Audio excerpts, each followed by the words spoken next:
Meditation cross-training. 5 tools, 4 techniques, and a practice you'll actually keep.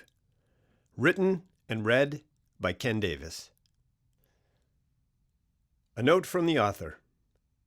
Meditation techniques in this book are intended to support well-being. If you have a history of trauma or are currently managing a mental health condition, consult a qualified healthcare or mental health professional before beginning or significantly changing your meditation practice.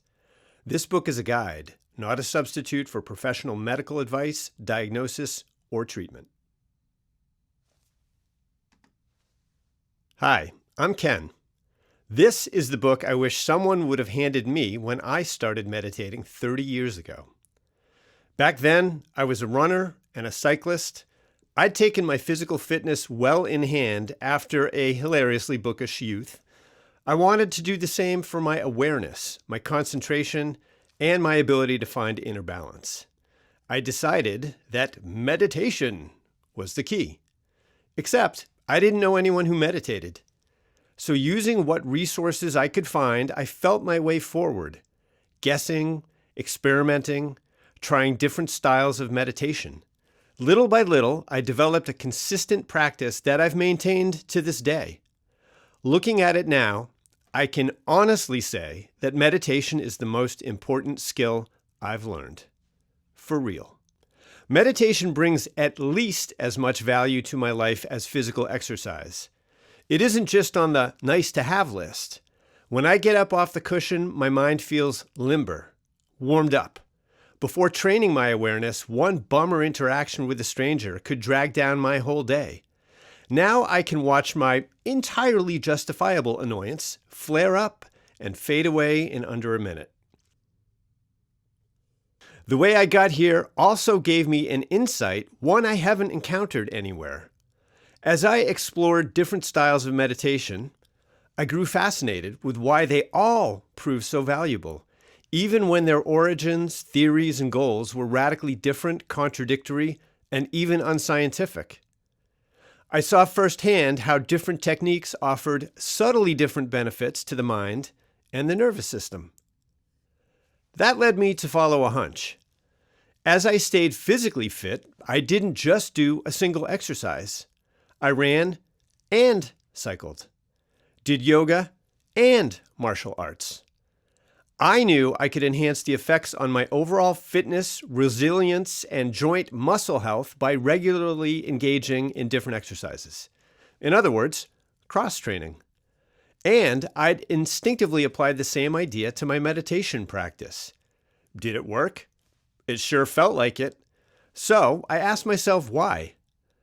As I dug into it, I realized that underlying these different practices were a set of reliable tools that condition the nervous system. They brought me in closer touch with my own thoughts. They strengthened the mind-body connection to sharpen awareness. By bringing different styles of meditation into one practice, these tools reinforced one another. Meditation cross-training. I want to take the concepts that were unclear, complicated, and challenging for me and make them clearer for you. If you were someone getting started running, this would be me giving you a little fitness advice, some recommendations of buying the right running shoes, and tips on the best routes. That's even more true because any meditation technique or tradition is a map, not the thing. The tools and techniques we'll be exploring are guides to finding your own experience of meditation. Whichever combination you use, the ultimate point is to create the proper conditions for the state of meditation to arise. When it does, you can explore it for yourself. Most of what you're going to learn about meditation, you're going to learn yourself by meditating. That's why I've made this book as succinct as possible. I could probably go on and on and on and on about meditation because I am a super geek for it. But me going on chapter after chapter down the rabbit holes won't help you nearly as much as you trying it for yourself, seeing how it works in your body and in your mind. You can read a stack of books on meditation a yard high. I have, but you don't need to. I hope to give you enough information and inspiration to get you started. The rest is up to you. As for that stack of books, I'll point you in the right direction if you want to dig deeper. You'll find a section on further reading linked in the description below. Between here and there, you'll find Part 1, the overview.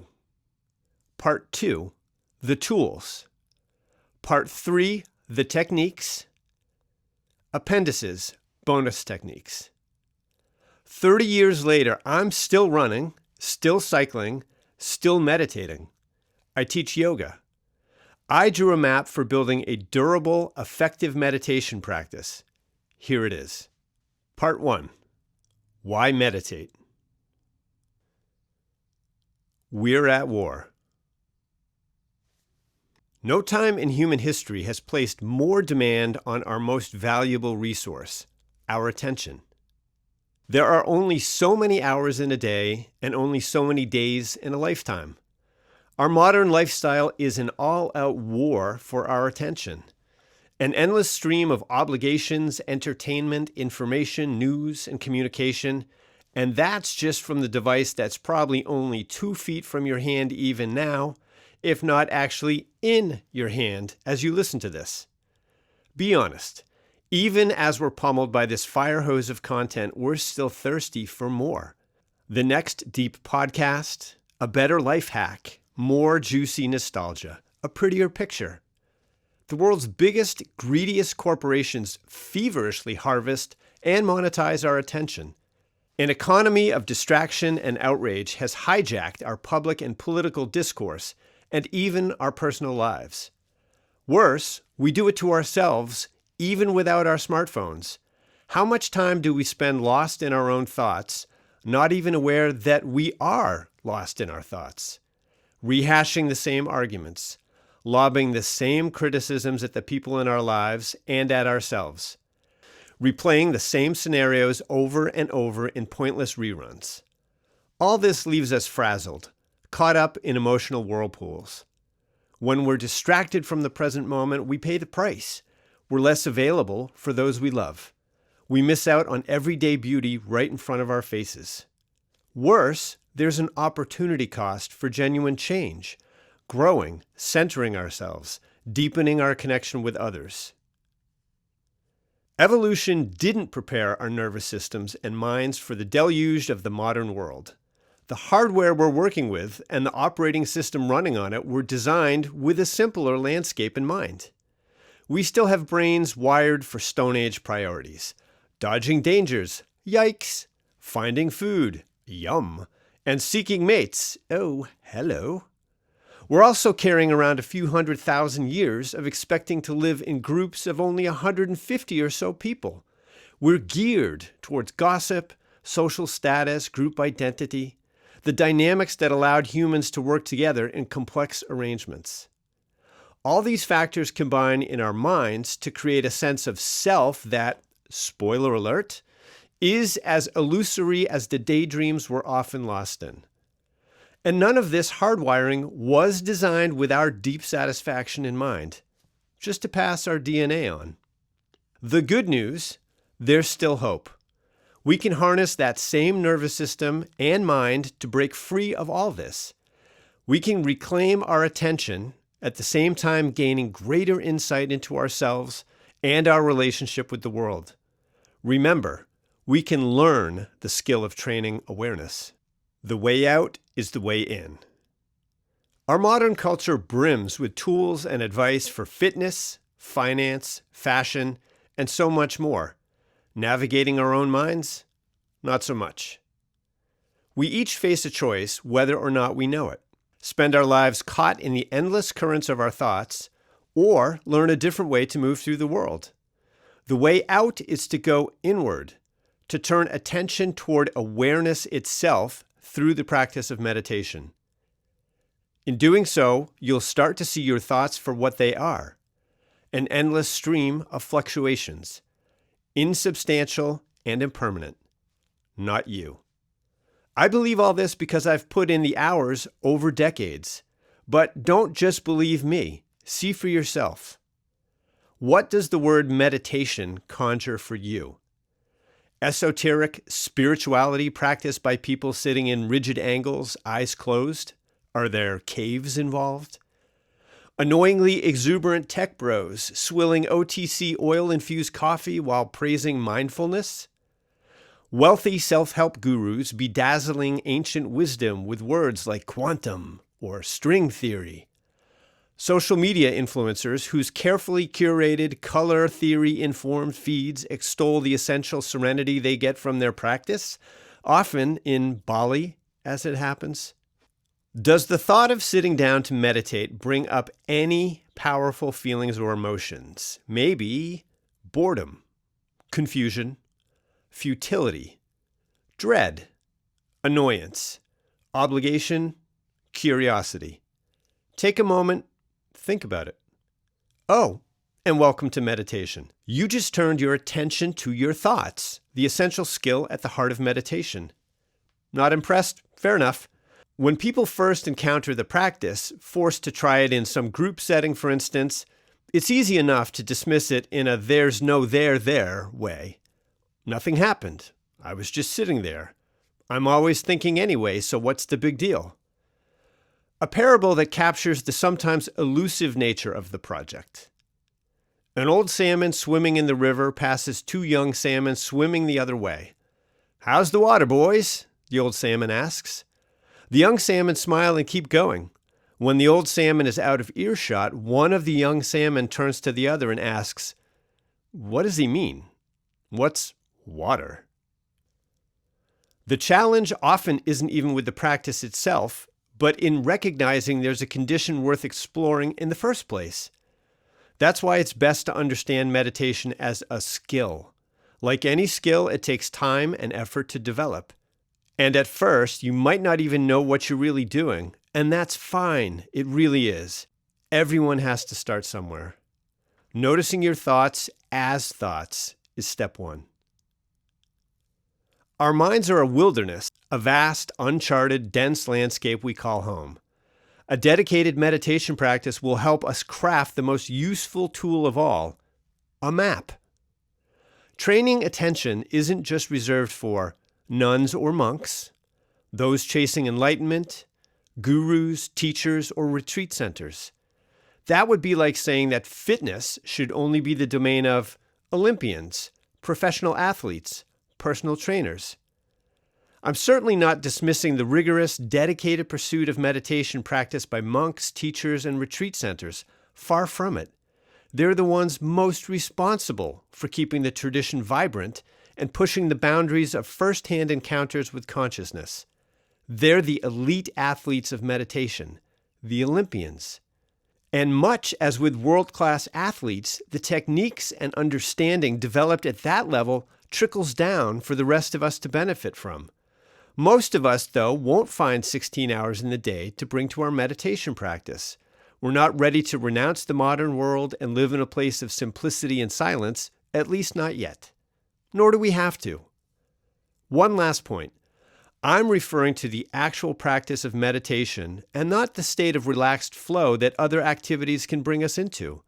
Those states of mind are great and absolutely worth pursuing. They're just not meditation. So when someone says something like, "Gardening is my meditation," or "Playing guitar is really meditative for me," they're describing an activity they find calming, focusing, and rewarding. We should all strive to spend more time in flow states for sure. Going for a long walk is genuinely good for you, but it isn't a training session. The bottom line is you don't need to be a world-class contemplative to experience the benefits of meditation. Maintaining a regular practice sharpens our ability to be present and shapes our experience, allows us to break free of mental distractions, gives us tools for taking control of our thoughts, which let us take control of our lives and our connections to the world, develops reserves of resiliency, a calmer nervous system, and better mental habits. Training our attention is a long-term effort. Think of it as you'd approach the goals of health or fitness. We won't get there in a day or a week. But as long as we make consistent time for our practice, it will come. A new look at old wisdom. Putting together a useful meditation practice doesn't have to mean signing on to an entire belief system, joining a religion, accepting any evidence-free metaphysical claims, or agreeing to the specific vision of any single individual.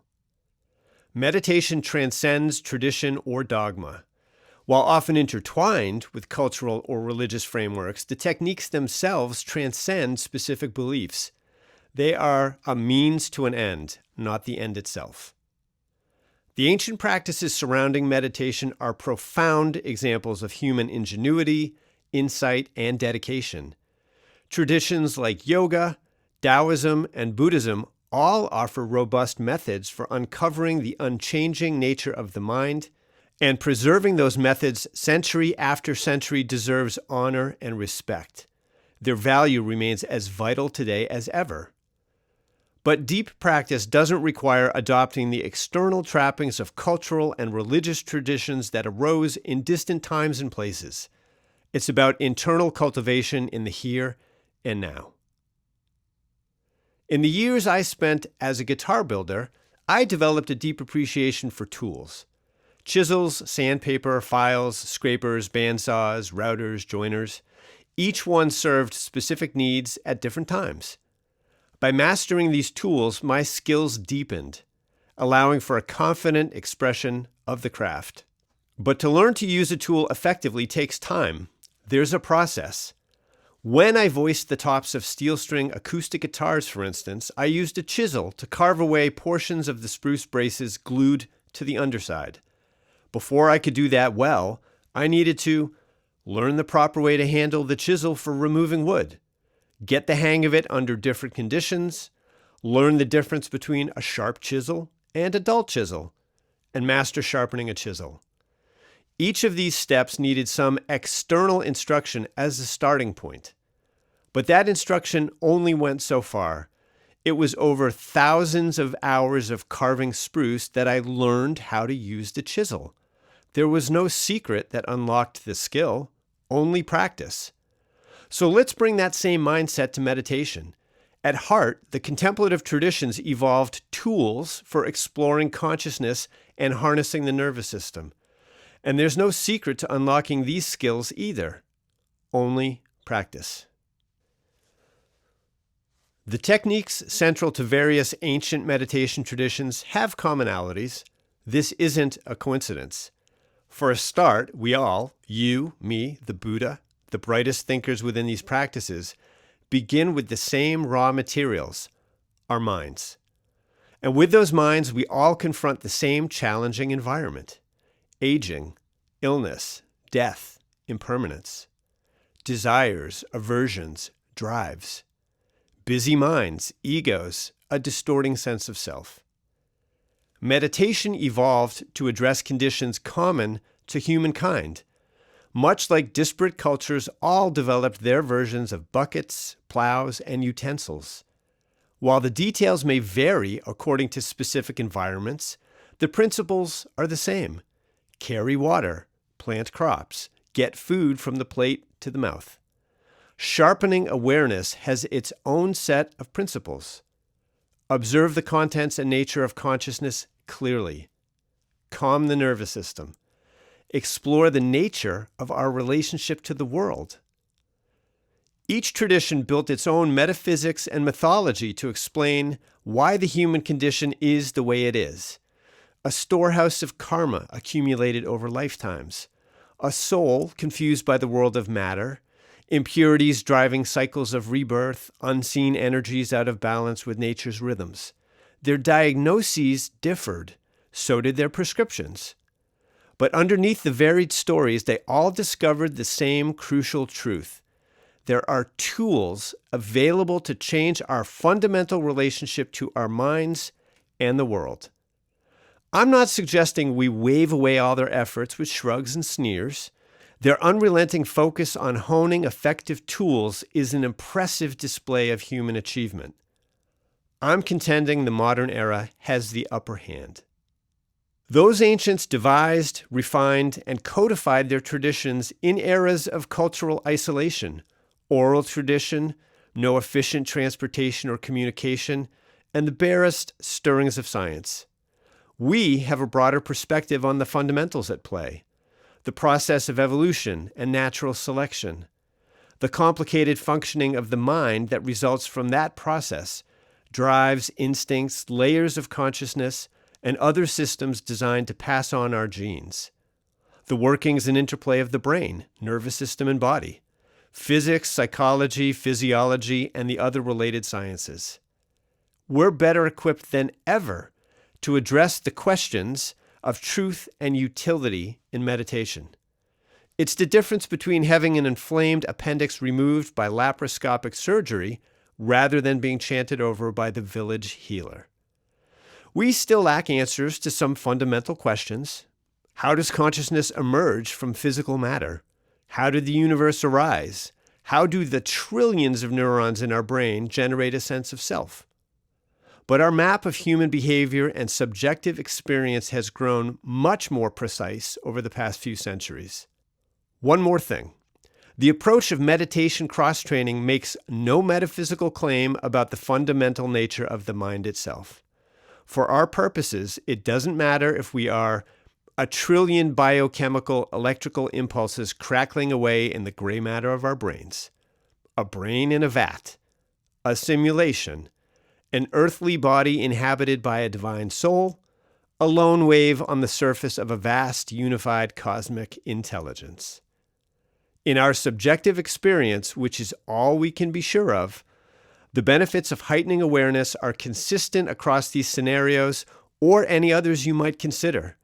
These meditation traditions, regardless of their frameworks, ornamentation, and end goals, still converged on a similar understanding of the dynamics of the mind and a small set of tools that work within that dynamic. They're simpler than you'd expect. Part 2. The tools. Attention versus awareness. The stage on which our practice plays out? Our mind. Let's take a tour. Understatement of the book. The mind is complex. Sometimes it feels like a wild party going on in there. Other times, everything is flowing smoothly and you're in the groove. Because the mind has so many facets, I wanted to call out the two primary ones we'll be harnessing in our practice. Awareness. We can think of awareness as the entirety of our subjective experience of being alive. It's the base state. The fact of our awareness means the lights are on. We exist.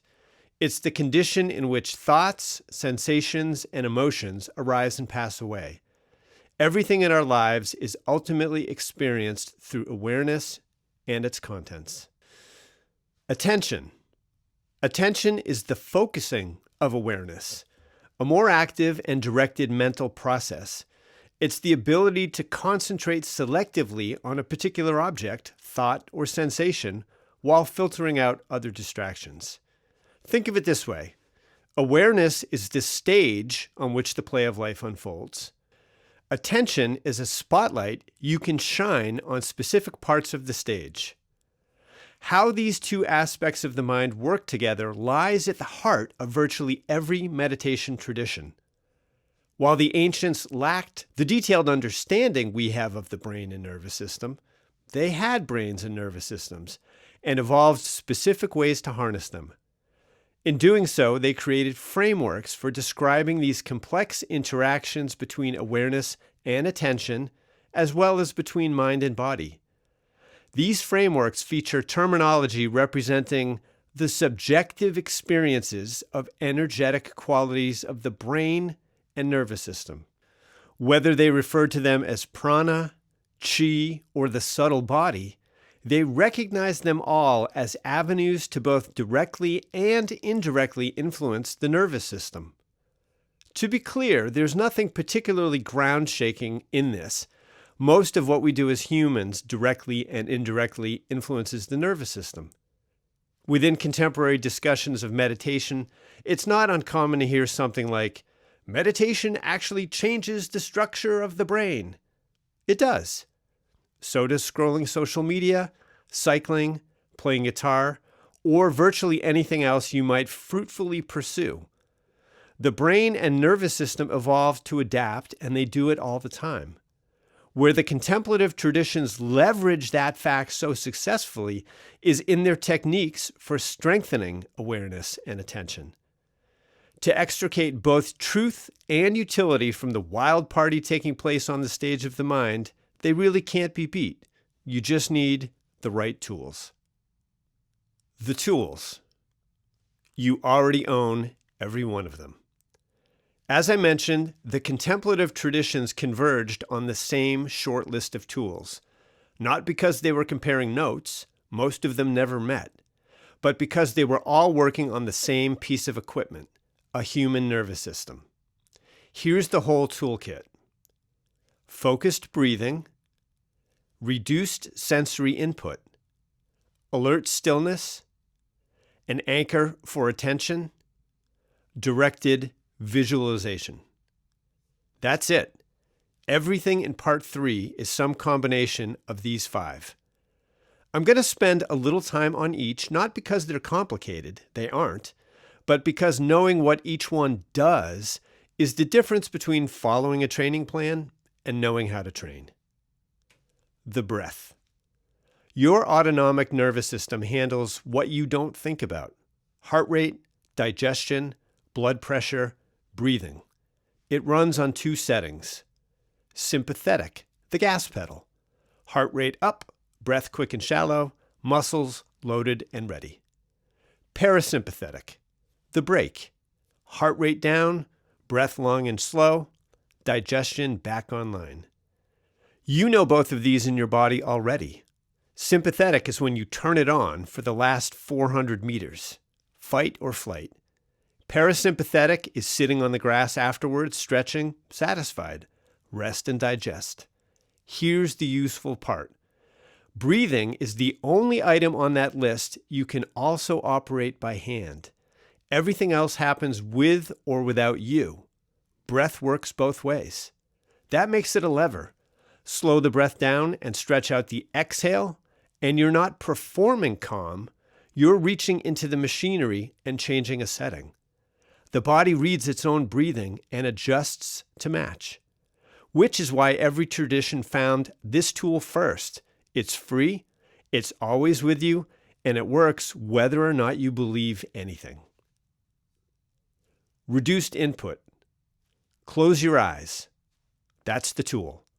There's a reason everyone pictures meditation this way. It's not the only way. There's walking meditation, there's meditation with eyes open. But shutting off your largest input channel buys you 3 things. Attention has less to grab at. Most distraction is visual. Remove the visual field and attention turns inward more or less by default. The nervous system reads it as a safety cue. Closing your eyes is what you do when nothing is coming at you, and the body responds accordingly. Visualization gets easier, which matters for 2 of the 4 techniques ahead. Nothing mystical here.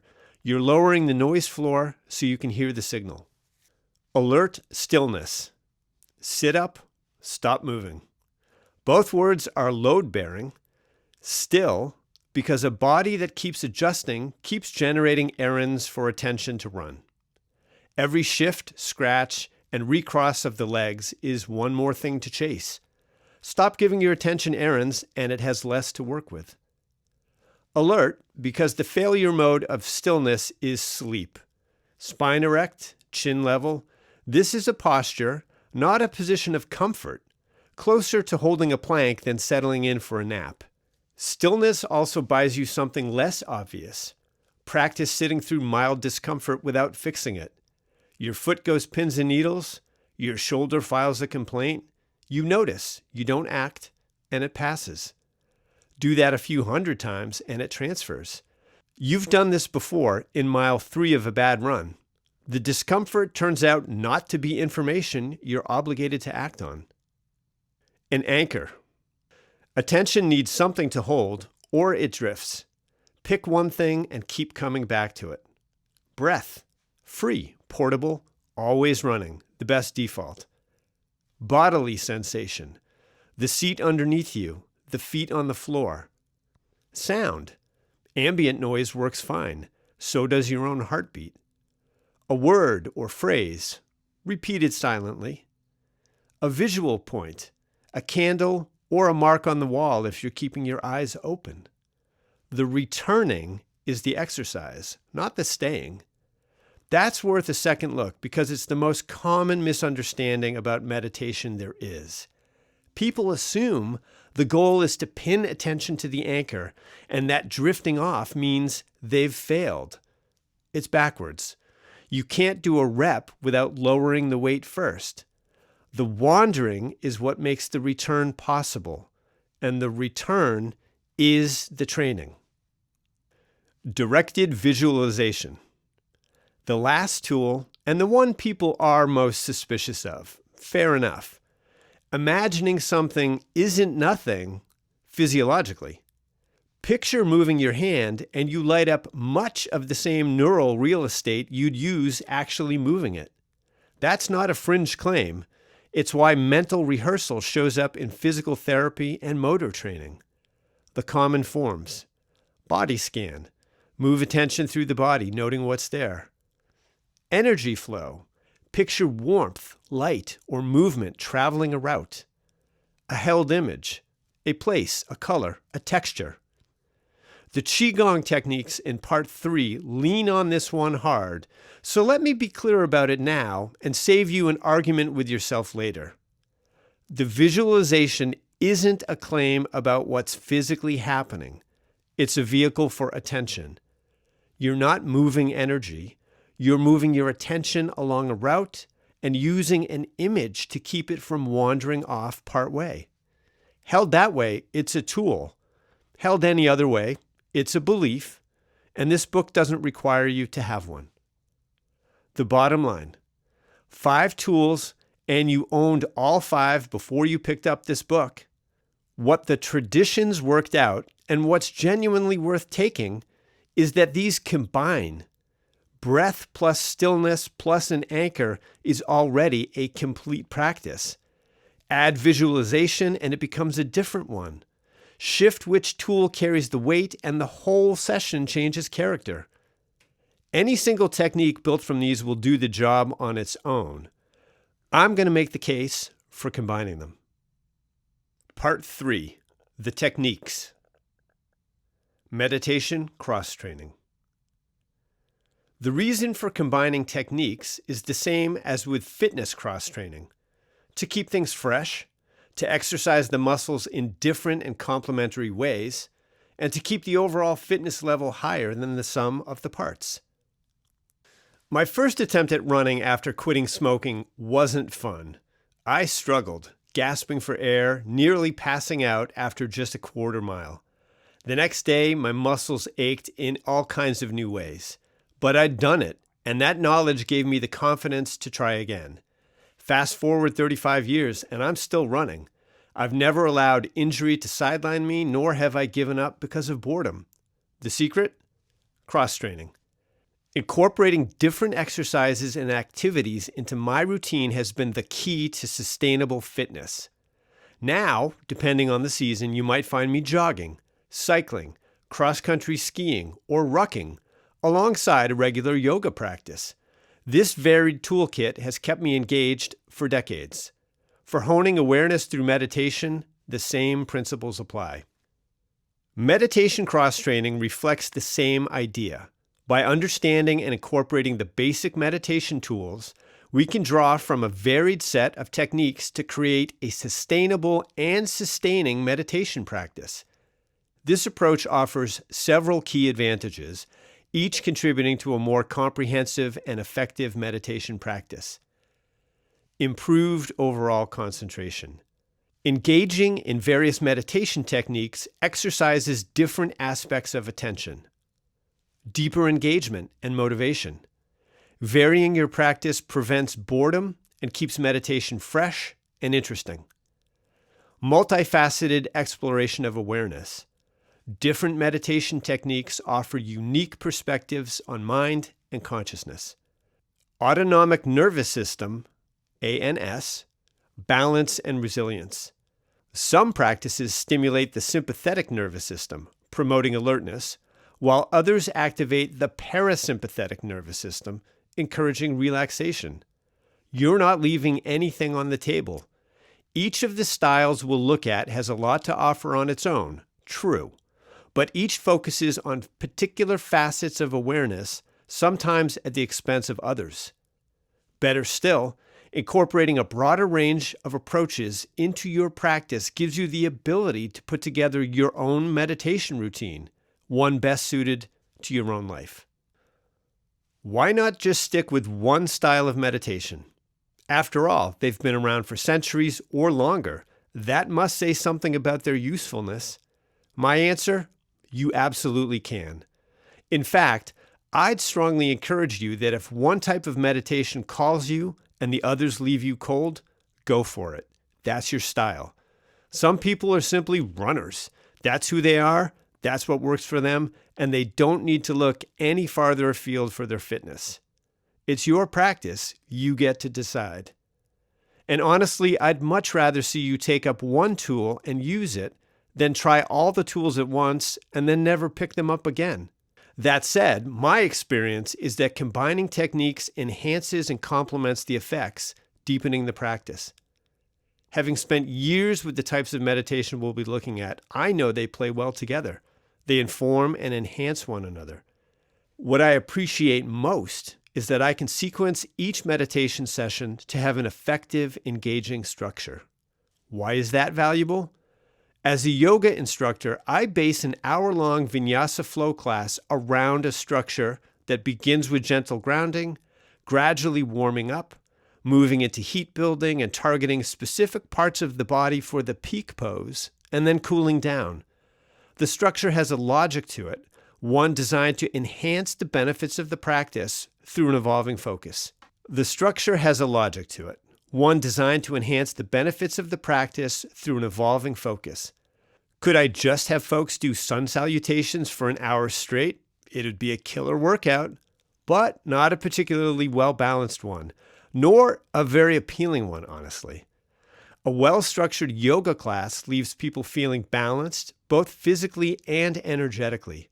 It offers variety, where different sections can grab our attention in different ways on different days, giving us a well-rounded exploration of our awareness, energy, and body.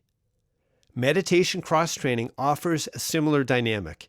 Each sitting can engage, illuminate, and challenge in different ways. We always bring a new mind to each session, and how it responds to the different techniques changes day to day. That's what makes it so fascinating. Time to get down to it. We're going to play with several meditation techniques and see how they feel. As you start, see how you feel as you explore these tools and techniques. What's important is for you to get the tools into your hands, hear a little about how to use them and what they do, and then see what you can do with them. Remember, the entire vast traditions of meditation aren't ultimately about texts, rituals, lineages, or history. They're ways for one person to engage with their awareness in the present moment. All the riches lie in that direct experience. Meditation Technique Pyramid. Regulating the body, breathing, and attention are the tools. Use them in different combinations to create an engaging and balanced meditation practice. Here's a framework illustrating how to do it.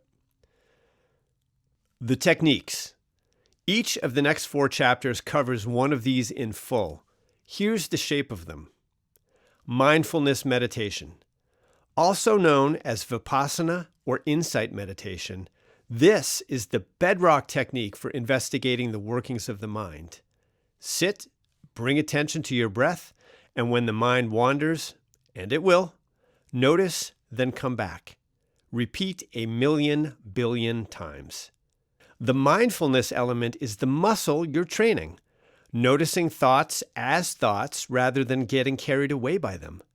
The insight element arrives in time, that the stream of thoughts isn't you, because something more fundamental is doing the noticing.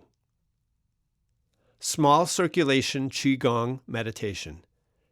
Here, we still the body, switch to reverse abdominal breathing, and visualize sending the qi up the spine from the tailbone to the crown of the head, and then down the midline of the front body. We're less concerned with whether qi exists than what it represents, the subjective experience of the energetic qualities of the brain and nervous system.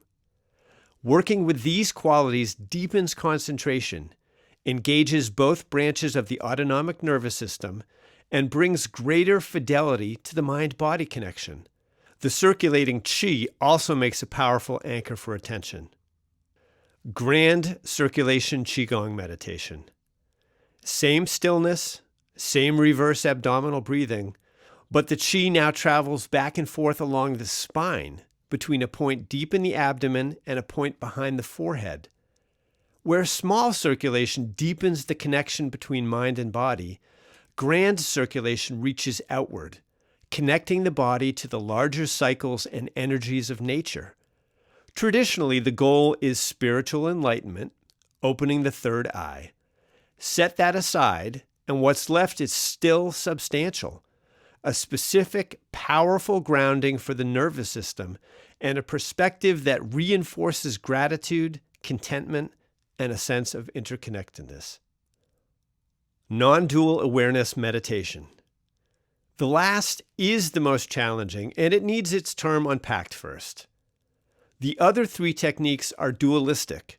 Dual, meaning two, and the two are subject and object, you and whatever you're focusing on. That's how the rest of life works too, us in relationship to all the separate things around us.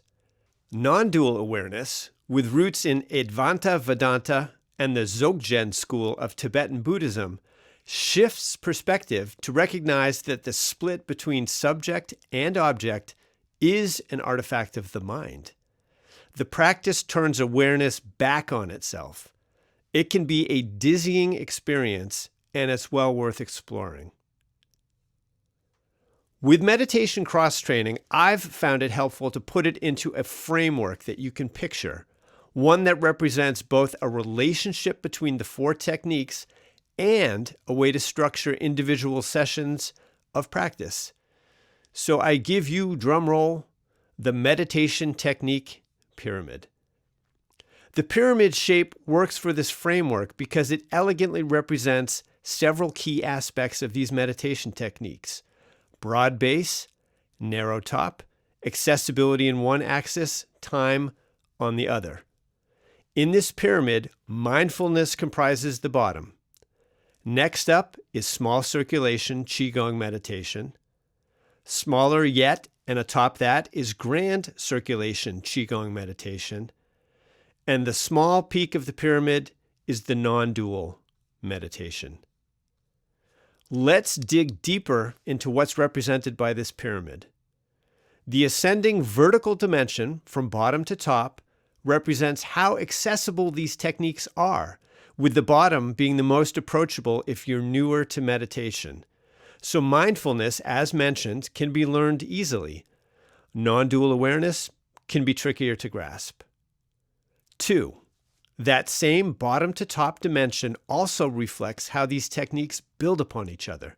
This is an important point, because in my experience, not having a strong enough foundation in mindfulness might prevent getting the full benefits of the subsequent techniques. Mindfulness is the foundation for everything that comes after. Until you've gotten a firm grasp on mindfulness, you might try the other techniques, particularly non-dual awareness, and come away thinking, nope, nothing there, I just don't get it. Similarly, grand circulation meditation becomes much more impactful once you've grown comfortable with small circulation meditation. 3. Each ascending level also gets smaller, which reflects the potency of each technique in relation to time. This means that if you're practicing all four, you won't need to spend nearly as much time in non-dual awareness or grand circulation meditation as in the other two in order to reap the full rewards. 4. As mentioned, this framework also provides a potential structure for your daily practice. You can spend the beginning warming into mindfulness practice, then some time with small circulation, a shorter amount with grand circulation, and the final few minutes in non-dual awareness. Progressing through the different techniques via this structure is, in itself, a practice. One that can fine-tune your awareness daily, leaving you grounded, balanced, and energized. This pyramid framework illustrates the essence of meditation cross-training. Remember that it's flexible. It's up to you how much you want to stack and combine different techniques, whether within a single session or across a week. If you want your pyramid to be wide and low, lots of mindfulness, less of the others, you can do that. Or you might want your pyramid tall and narrow, with each technique getting more even amounts of time. What we're ultimately looking for is taking up as much area with our geometric shape as we need to work directly with our attention daily.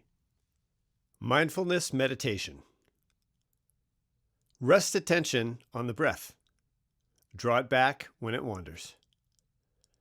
Mindfulness meditation is both the simplest and most important of the 4 techniques we'll look at. It's the foundational skill to training our minds. It's also the most logical starting point. Once you get a handle on it, you can easily build your own meditation cross-training practice. And the practice itself sounds easy, right? Yes and no. The action of paying close attention to your breath is simple enough.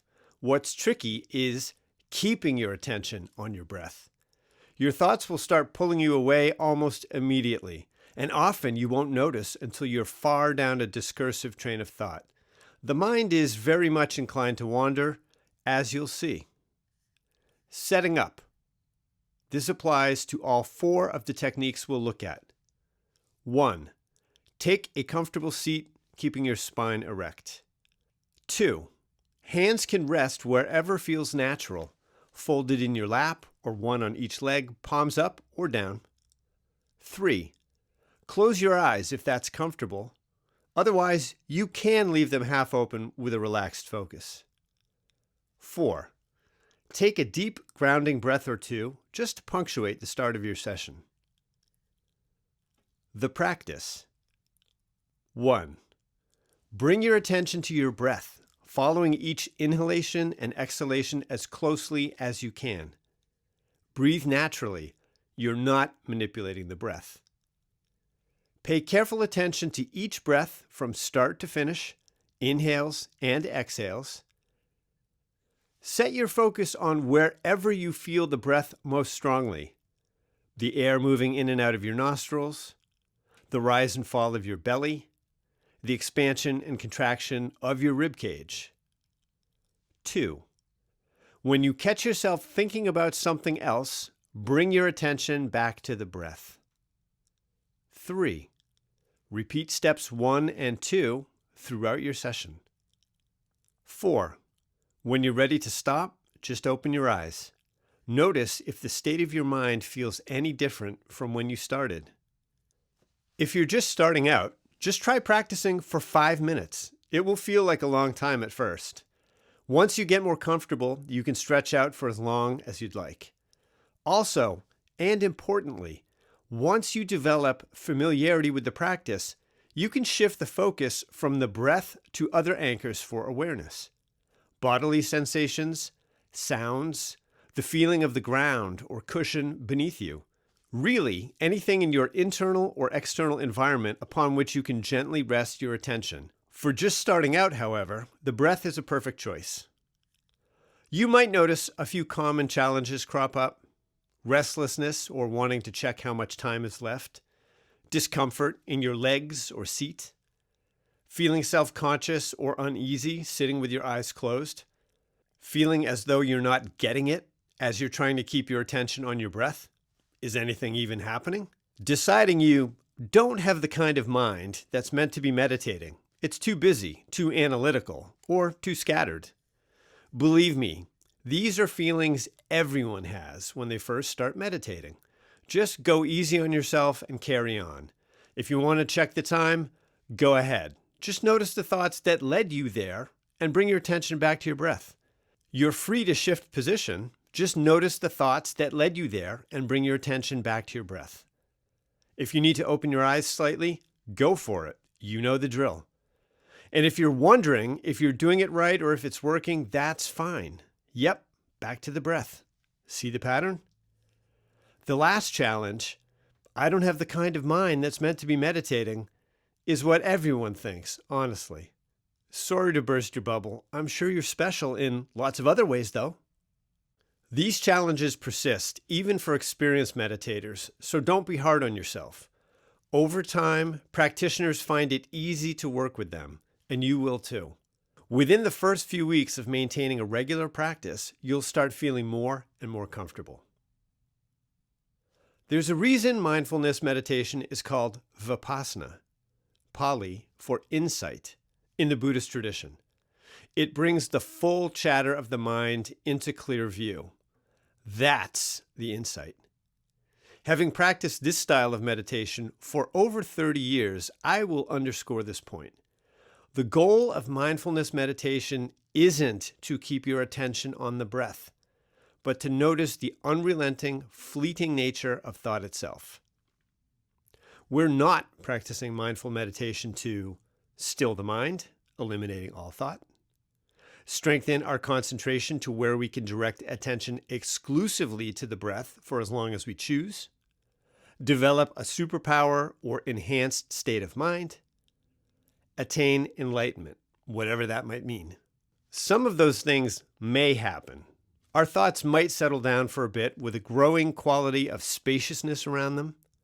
Our concentration might grow more supple and stable, but those are side benefits. It's helpful to understand this from the outset. Otherwise, you can chase the wrong goal. Having the right mindset can make this practice rewarding instead of frustrating. Let me give you an example. When you first meditate in this style, it can go something like this. Okay, I'm sitting down to meditate. Here goes. Breathe in, breathe out. Oh, this isn't so bad. Except my foot feels weird. I wonder if it's because my sneakers are old. I probably need new ones, but not goofy ones like my boss wears. Those are too expensive. He only wears them to impress people. It's so like him. He acts like a 20-year-old. Bad look for a guy in his late 50s. He's probably cheating on his wife. Oh, crap. I'm not meditating anymore. I'm terrible at this. I'm a bad meditator. Where's my breath again? Oh, here it is. Guess I'll start all over, back at zero again. Each time our mind wanders from the breath, we can feel like we've failed. But our goal is to notice the mind has wandered and bring it back to the breath. So each time you catch yourself lost in thought, congratulate yourself. You're doing it right.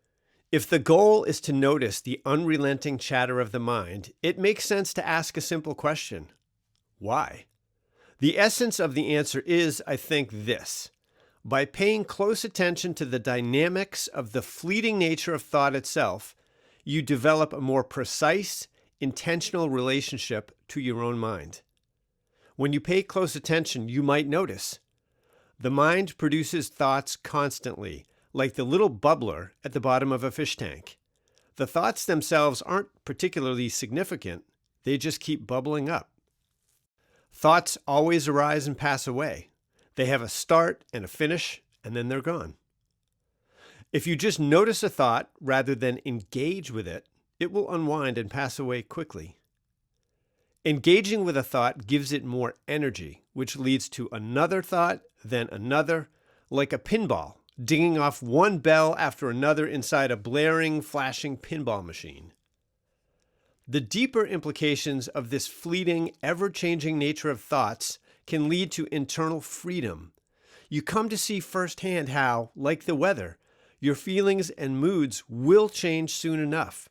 No matter how intense a storm we might find ourselves in, the very nature of thought will see that it dissipates on its own in time. And the more we understand this, the more quickly it seems to happen. Beyond these lies an even more profound insight. You are not your thoughts. When you first practice mindfulness meditation, the challenge is in noticing when you've been carried away by thought. We are used to absolutely marinating in thought, lost in thought most of the time.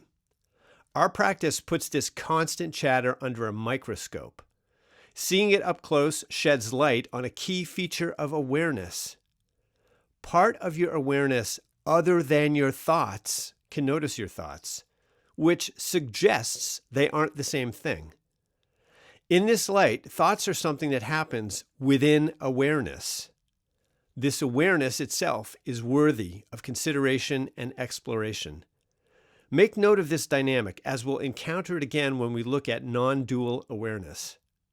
The simple practice of mindfulness meditation forms the foundation of our pyramid. By training your attention to stay focused and by seeing your thoughts for what they are, you open yourself up to the other techniques. And you get there by making it part of your routine, just like exercise. The key is making the time, and just a little at first, to sit, close your eyes, and bring your attention to your breath. Small circulation Qigong meditation. Another way to look at the breath, as an expression of the energy flowing through us. We can deepen our concentration and fine-tune the nervous system by deliberately focusing on how we experience this energetic quality in the body.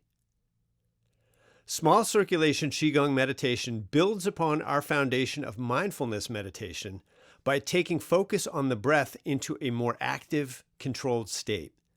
Whereas mindfulness meditation simply observes the breath in its natural state, small circulation meditation uses an alternate type of breathing with a specific pattern of visualization. Central to both styles of Qigong meditation we'll be looking at is the concept of Qi, the representation of internal energy that permeates the body and also underlies the life force, forming the energetic substrate of the rest of the physical world. While there are several reasonable scientific analogs to what Qi might represent in the body, bioelectric energy within the cells, the functioning of the mitochondria, the balance and equilibrium of homeostasis, the endocrine or immune system, or blood circulation, for our purposes, it's sufficient to think of it as the subjective experience of the energetic qualities of the brain and nervous system. So what does this mean? In our practice, we'll be thinking of Qi as an area of focus for the breath. Instead of observing the natural sensations of the breath, the belly rising and falling, the ribs expanding and contracting, air passing in and out of the nostrils, we'll instead link the breath to a specific location in the body, bringing focused attention to that spot as we breathe in or out. We can think of that focus as our Qi. A subtle sensation at that focus. At that location, you'll fix your attention on whatever sensations you feel. With practice, you'll find you can discern impressions of temperature, pressure, air, muscle tension, or the touch of clothing where you aim your focus. A visualization of that sensation. While what we're feeling are the qualities mentioned above, it's helpful to use visualization to represent the Qi itself in that location. You might choose something familiar from the natural world, such as flowing water or the touch of gentle wind. You might alternately imagine a mild heat, a patch of shimmering light, or a more abstract manifestation of energy, a vibrant color, form, or texture that feels natural within your nervous system. The visualizations you choose may vary depending on how you're feeling from day to day. Remember that this visualization isn't a literal energy. It's a vehicle for your focused attention. A movement of that sensation along specific routes. Once we develop a feel for this kind of focus, we can then move it. In Qigong, practitioners refer to this as circulating the Qi, and the two practices we will explore, small circulation and grand circulation Qigong meditation, embody this concept in their names. When we shift this focus, we visualize the Qi moving smoothly from one point to another along various routes on the exterior or interior of the body. If this sounds a little out there for your tastes, remember, I'm not suggesting you embrace the whole of traditional Chinese medicine or even a little of it. The heart of meditation cross-training is about making the most efficient use of the tools these ancient traditions have on offer.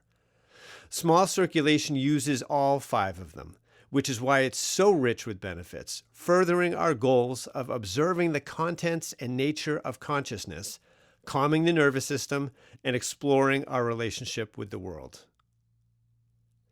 Qigong focuses on balancing and smoothing the flow of qi. Practitioners seek to both balance their internal energies and their relationship with the external energies found in the natural world. The concept of balance is key. You've probably heard of yin and yang, the universal interconnected expressions of energies that arise throughout nature. Representing complementary poles of the same whole, constantly transforming into one another, they function in harmony when properly balanced. That's what the familiar circular symbol depicts. Two interlocking teardrops, one dark and one light, each carrying a small dot of the other inside it. These are some qualities that each energy is said to represent. Yin, darkness, cold, passivity, contraction, feminine, interior, downward. Yang, light, warmth, activity, expansion, masculine, exterior, upward. Ignoring the implicit sexist baggage carried out of the past, we might recognize these qualities within ourselves and the world outside ourselves. These qualities also point to another set of key ideas within Qigong: interdependence, balance, and transformation. The theory. Here's the traditional framework in brief. The body tends toward yang, active, heated, burning itself down over a lifetime. Too much of it accelerates aging. Meditation introduces yin, calm, cooling, restorative. Balancing the two is the whole point, and it's understood to promote health and longevity. The mind gets divided the same way. There's the emotional mind, associated with the heart and called the fire mind, and the wisdom mind, calmer and water-like. Traditional practice aims to raise and balance both, using physical activity to build the fiery aspect and meditation and rest to strengthen the calm one. Then there's the part that matters most for what we're about to do. The mind leads the qi. Where the mind goes, qi follows. It travels along channels, rivers for qi, and pools in vessels, which act as reservoirs. Tradition counts 8 vessels, 12 primary channels, and thousands of secondary ones, each classified as yin or yang. Small circulation works with 2 of them. That's the framework. You don't have to buy any of it to practice, and I'd rather you didn't take it on faith. But knowing the shape of it makes the instructions that follow much easier to hold on to. If you want the full treatment, the books in further reading are where to go. Before we get to the step-by-step breakout of practicing small circulation meditation, let's zoom in on 2 further concepts important to the technique: reversed abdominal breathing and the specific vessels we'll use to circulate the qi. Reversed abdominal breathing. Unlike our standard relaxed breathing, where the belly rises on the inhale, falling on the exhale, for our Qigong meditation, we'll be intentionally reversing this. We'll still keep the breathing relaxed, of course. In Qigong meditation, tension is the enemy. When we're relaxed, the qi flows more smoothly. Reversing the breathing is simple enough. Inhale, pull in the abdomen and pelvic floor. Exhale, push everything outward gently. Practitioners understand that this pattern increases the amount of qi available for circulation. The lower abdomen, which is home to an important furnace that converts food into energy and stores it in that location, plays a significant role. From our modern perspective, we know that the lower abdomen contains a significant part of the vagus nerve, which plays a vital role in the parasympathetic nervous system. We also find the thoracic and lumbar splenic nerves in the lower abdomen, which function as part of the sympathetic nervous system. This might suggest that manipulating the breathing and actions of the abdomen can have an influence on both branches of the autonomic nervous system. analogs to the fire and water aspects of qi in the traditional framework. Reverse abdominal breathing will feel strange at first. With practice, however, it will come to feel second nature. Experiment with it. The vessels. Remember that the qi flows through the body via channels and vessels, channels being equivalent to rivers and vessels to reservoirs. In our small circulation practice, we'll be envisioning circulating the qi through two of these vessels. They're both quite easy to locate and develop a sense of. Governing vessel. Believed to regulate the 6 primary yang channels, the governing vessel runs up the middle of the back. Starting deep within the abdomen, it follows the length of the spine, the back of the neck, up across the midline of the skull, and ends at the palate. Conception vessel. The conception vessel regulates the 6 primary yin channels. It runs from the tip of the tongue down to the breastbone and down the middle of the torso, the midline of the abdomen, and the pubic area, ending at the perineum. Practitioners believe that small circulation meditation circulates the qi along these 2 pathways, nourishing and balancing the flow of qi throughout the vessels and the primary channels that extend off of them. It's thought that as we age, these pathways become narrower, and that by leading the qi through them regularly, we can open and broaden these channels, helping us to maintain energy and health in our daily lives. A modern interpretation. We might recognize an analog between the sympathetic nervous system and the fiery, heat-building aspect of qi, and the parasympathetic nervous system and its calm, cooling counterpart. From the perspective of the tools, this Qigong framework is a powerful way to stimulate and balance the sympathetic and parasympathetic branches of the autonomic nervous system, sharpen interoception, deepening our mind-body connection, stimulate neural pathways through visualization, and increase our mental focus while calming the body. For our purposes, we just need enough of an understanding to get started, because what ultimately matters is how the practice makes us feel. Does it leave us feeling calm, focused, balanced, energized? Does it bring us tangible mental and physical benefits in both the short term and over the long term? Having practiced these Qigong meditation styles for decades now, I find them uniquely effective at bringing a sense of balance to the nervous system. I consider Qigong to be as essential a part of my overall health as exercise, good nutrition, and proper sleep. Will it work for you? The only way to see for yourself is see for yourself. How to practice. 1. Settle in as before. 2. Gently connect the tip of your tongue to the front of your upper palate and leave it there throughout. This forms the connection between the governing and conception vessels. 3. Shift into reversed abdominal breathing. On inhaling, gently pull in the abdomen. On exhaling, gently push out the abdomen. Try to keep the breath long, slender, and relaxed. Breathe this way for a few minutes, simply keeping your attention on your lower abdomen. 4. Time to circulate the qi.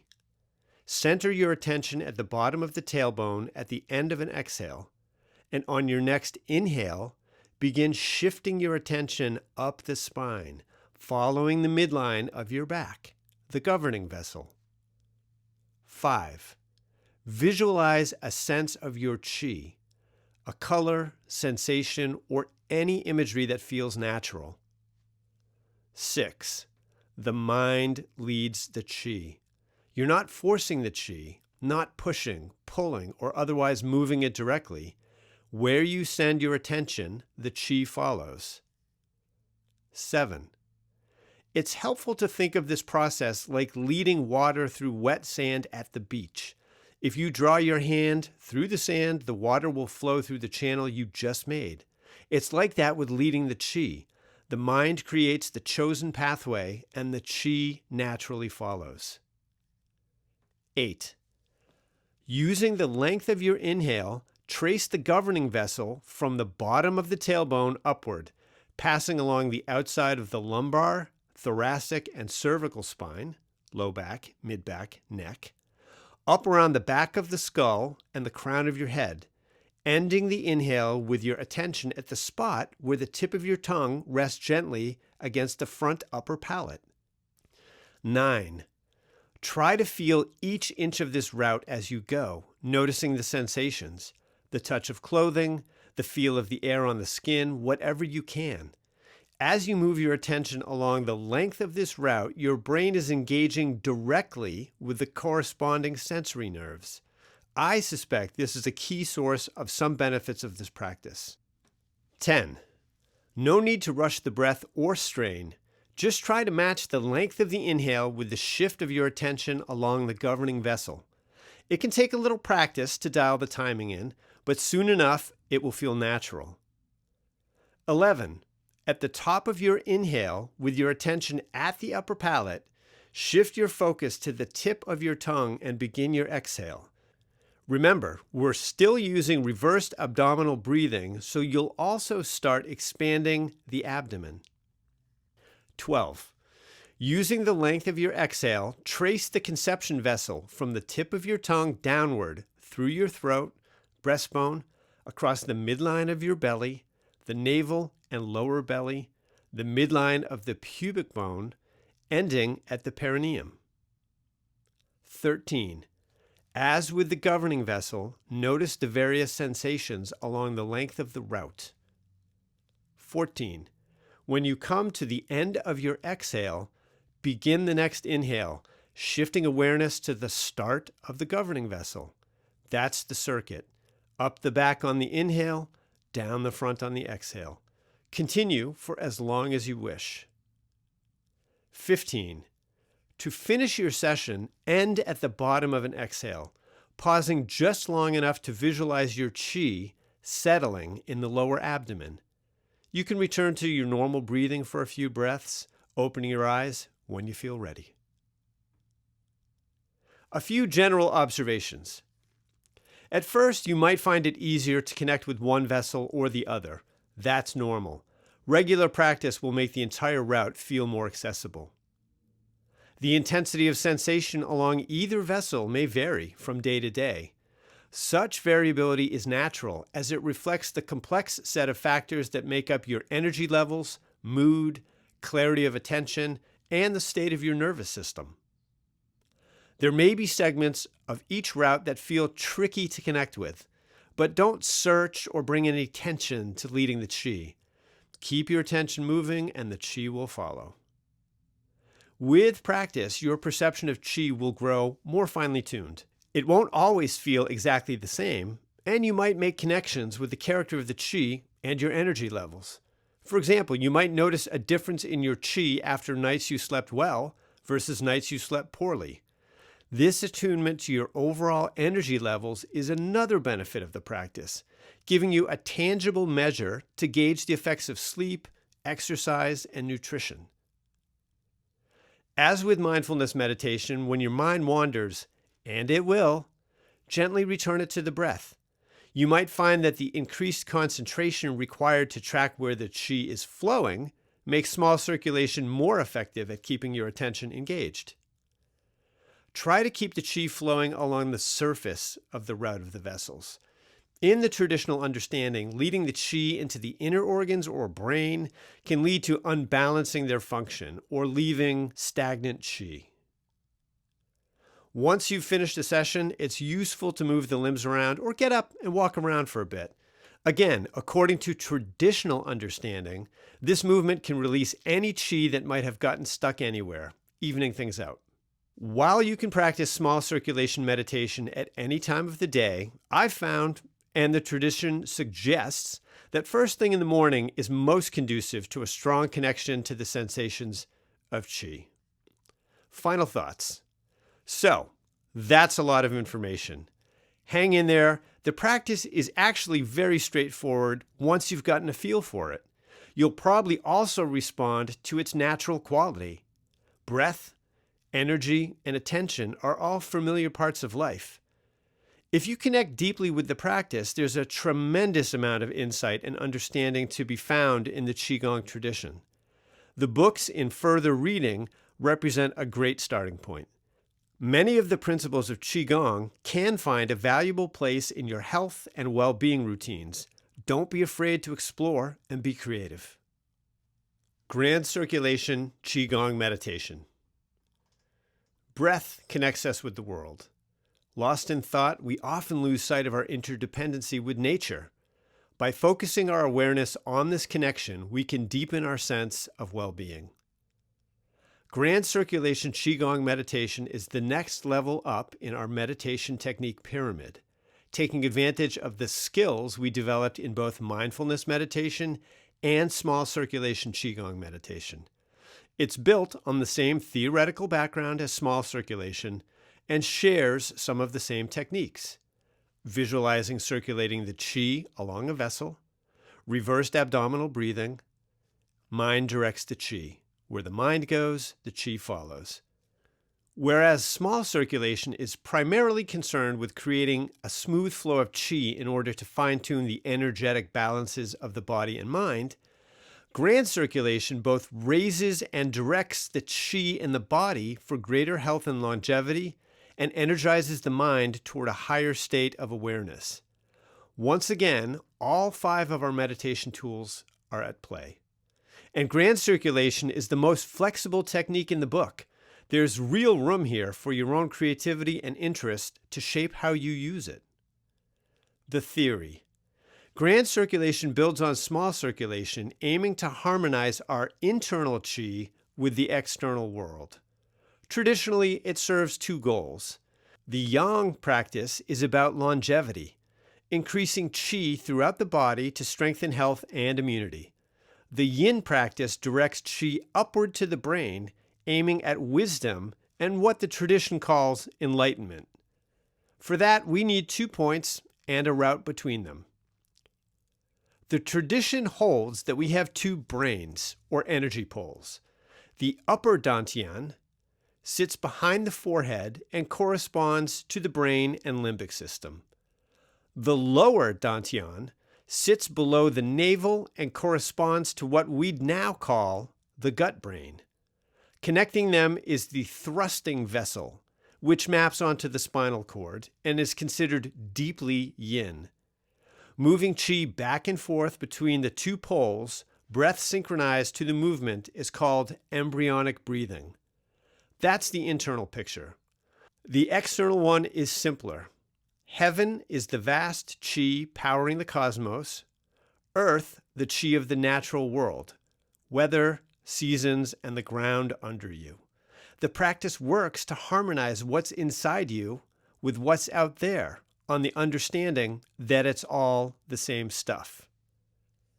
The modern interpretation. Current scientific thinking supports the idea that our nervous system extends into our guts, forming what is often called a second brain. Formerly known as the enteric nervous system, it's a vast network of neurons embedded in the walls of the gastrointestinal tract, capable of running many digestive functions on its own. It also stays in constant 2-way communication with the brain via the vagus nerve, which is how the gut comes to influence mood, emotion, and thought. All of which might suggest that the upper and lower dantian have some grounding in physiology. 2 neural centers, 1 route between them in constant conversation. The Qigong tradition got there by feel a few thousand years early. Grand circulation meditation example. There are historically many forms of grand circulation, and even a brief survey of them is outside the scope of this book. I'm going to focus instead on the form I've practiced over the years, which combines 2 of them. Heaven Ground Gate Grand Circulation harmonizes the energies of the body's central energy system with the greater energies of the natural world. Skin Marrow Breathing, body breathing. A muscle tendon changing grand circulation designed to enhance the immune system. The first part moves the qi back and forth from the upper dantian to the lower dantian via the thrusting vessel. As we do this, we'll be visualizing exchanging energy across different levels of nature, and in the process recognize we share the same energies with the natural world around us. The second part leads the qi outward from the body and then back inward to the marrow to strengthen and nourish the immune system. I've found this technique particularly powerful when done in conjunction with the first. How to practice. 1. Settle in as before. 2. The tongue can relax in the mouth. Unlike small circulation, we don't need to connect the governing and conception vessels. 3. Shift into reversed abdominal breathing. Pull the abdomen gently in on the inhale. Push it out gently on the exhale. Breathe this way for a few minutes, keeping your attention on your lower abdomen. 4. Bring your attention to the upper dantian on the inhale. As you breathe in, try to sense an energetic center just behind your forehead, and gently fix the breath and your attention there for the length of the inhalation. 5. Shift your attention to the lower dantian on the exhale. As you breathe out, try to sense an energetic center an inch or two below your navel, holding the breath and your attention there for the length of the exhalation. 6. Time to circulate the qi. Using your preferred visualization, color, sensation, imagery,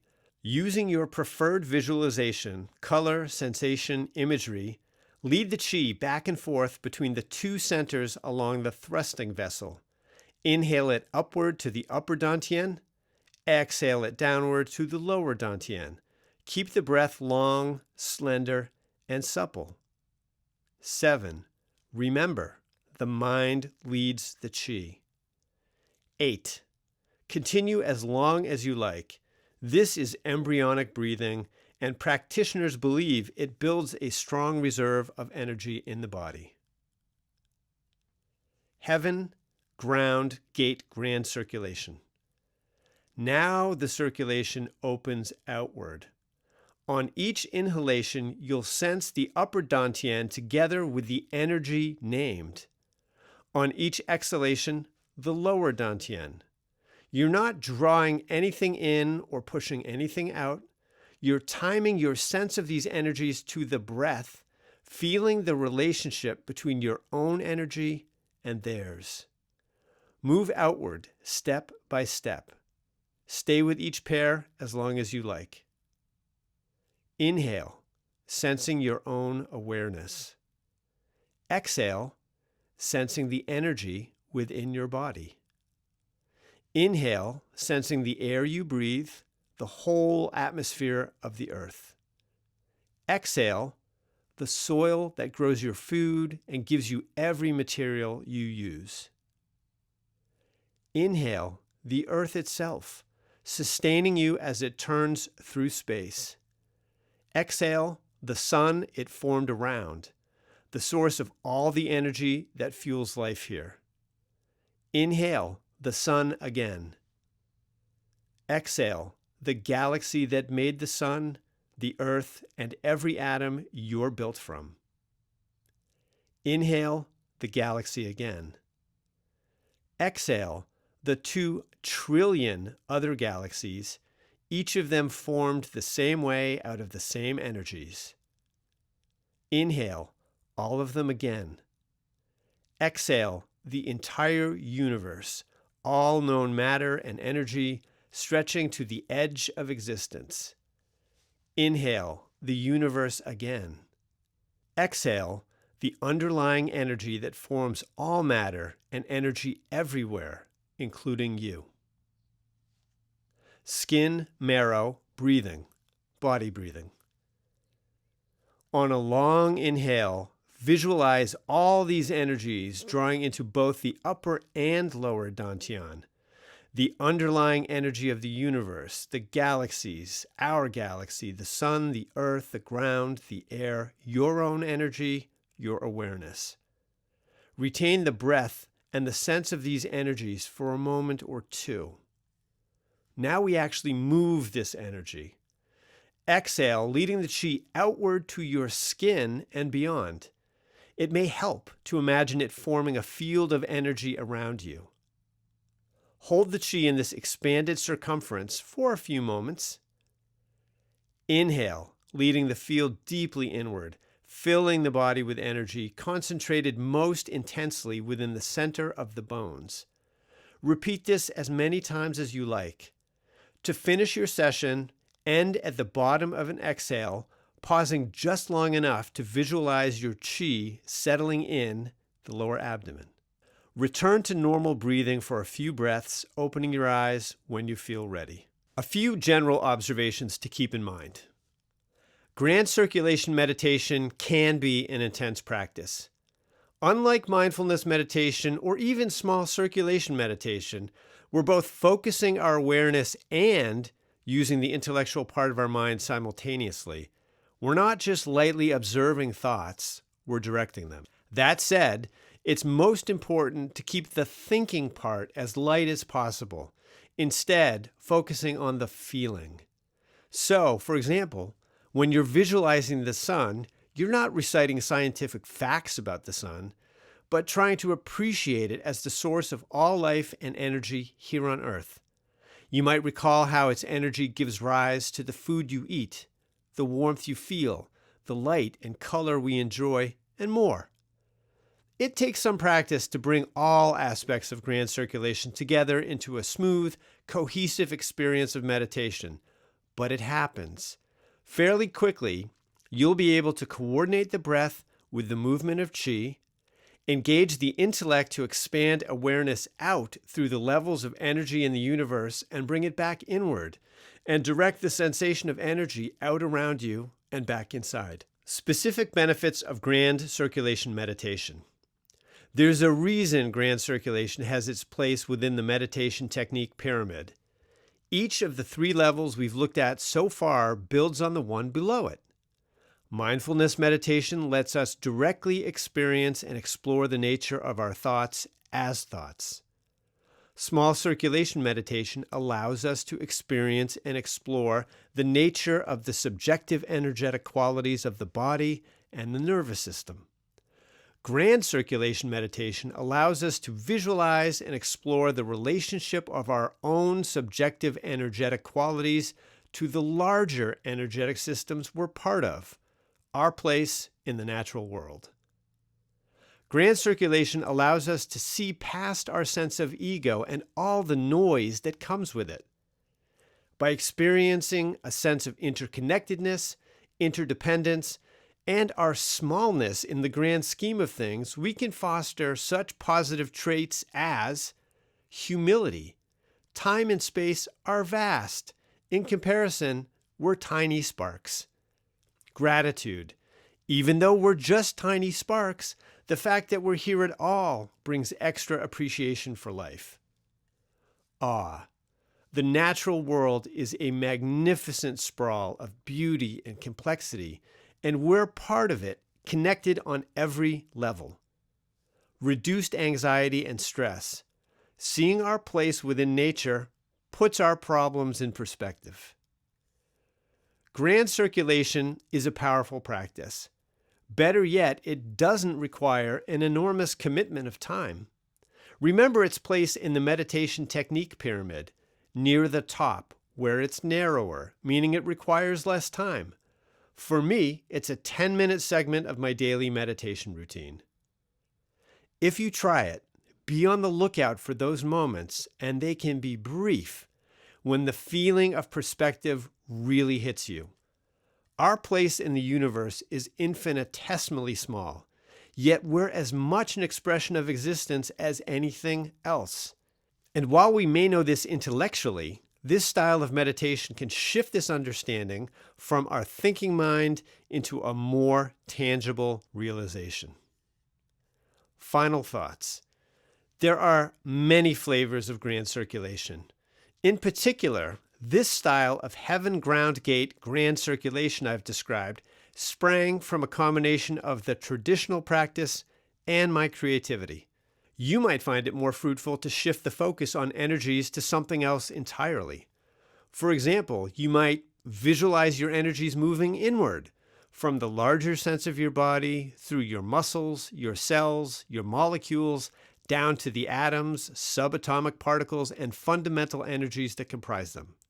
You might connect yourself to the world of people, using each breath to focus on the various relationships in your life, your children and immediate family, your parents, your grandparents, the expanding network of ancestors who you owe your existence to, or perhaps your family, your neighbors, your community, expanding outward to encompass all of humanity. You might use a visualization of yourself moving through time, from childhood to where you are now, and forward into the person you'll become decades from now.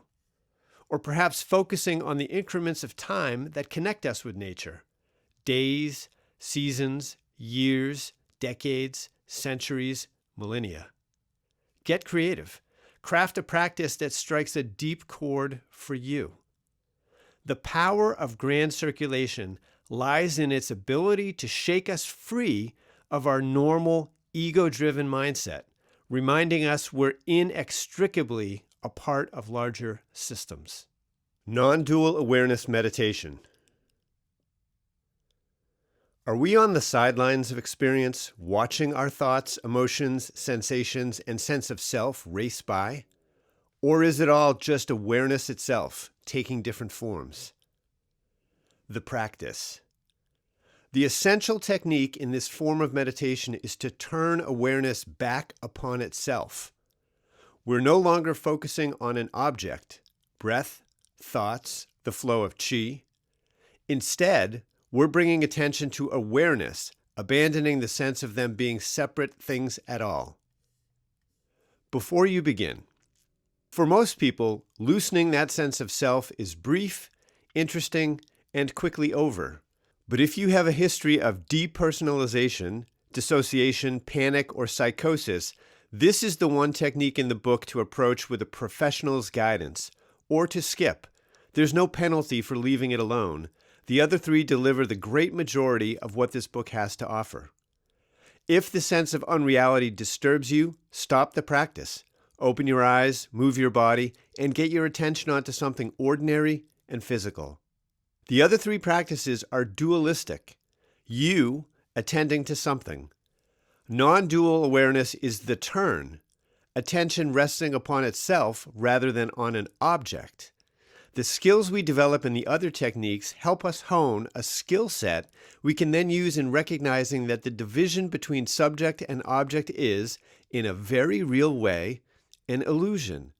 This is the shift in stance from dual to non-dual.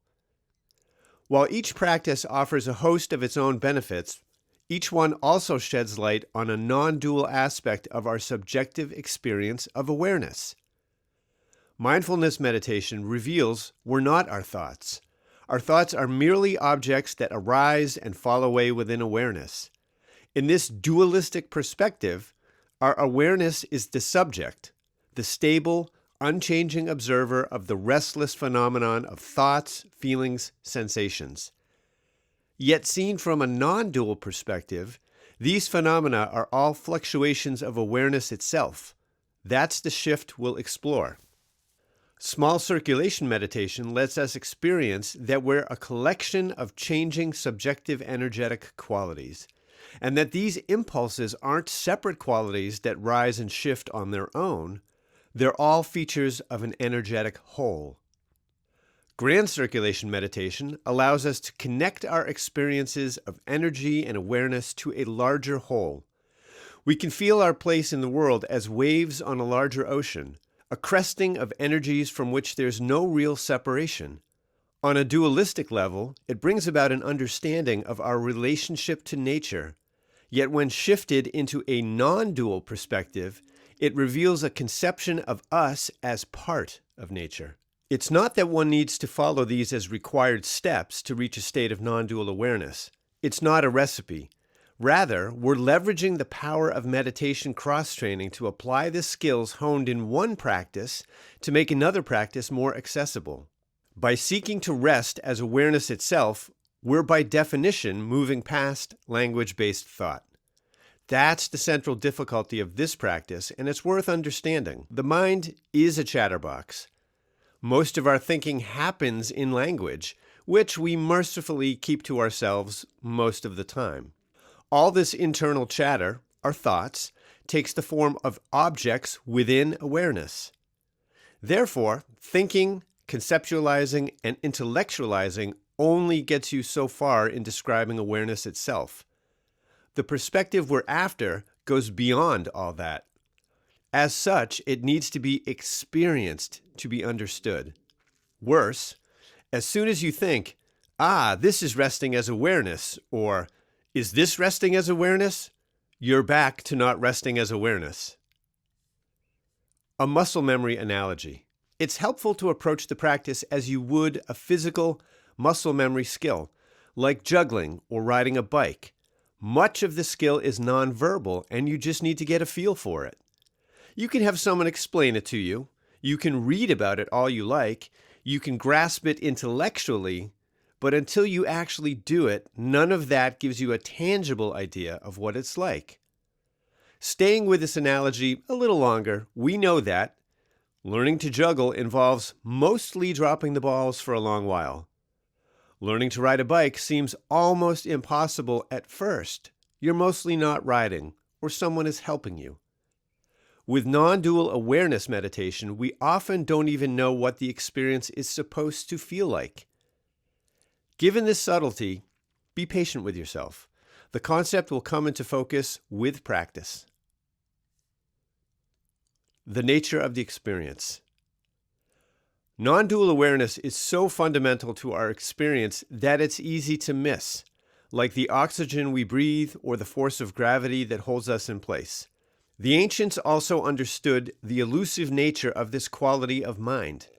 To help clarify it, they developed various metaphors in the classic contemplative texts. Awareness is a mirror, with all conscious experience reflected upon its surface. The images change, but the mirror itself never does. Like a crystal, awareness picks up the colors of anything near it. If you place a rose next to a crystal, the crystal appears red, for instance. Awareness is like the illumination from a lamp, bringing everything it shines upon into experience. All these metaphors get at the heart of the dynamics of consciousness when put within the context of modern neurobiology. For instance, if we're looking at a steaming cup of coffee, we know that there is the cup of coffee. There is seeing the cup of coffee. Light reflected off the cup of coffee is hitting our retinas. That retinal stimulation becomes electrochemical impulses that travel through the neurons in our visual cortex. We become conscious of the cup of coffee. This consciousness is not the cup of coffee itself, but an articulation of our consciousness. The key point is this: everything you experience is wholly awareness and nothing else. Now, your reaction to this observation may be something like, what's the big deal? Sure, light goes into my eyes and then I see the cup of coffee. That's how it works. Yet the reason this take misses the target is that it's steeped in a dualistic perspective. My eyes, I see the coffee cup. What we're after is a taste of another perspective, one that is within our reach. From the non-dual perspective, there is only awareness and its many forms. There's no distinction between subject and object, between observer and observed.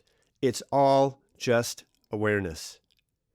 Every sensation we experience, sight, sound, touch, temperature, scent, taste, is nothing more than an articulation of awareness. This also holds true for every thought, emotion, and memory. Even the sense of self, the sense of being the subject taking in all the objects around you, is nothing but a configuration of awareness.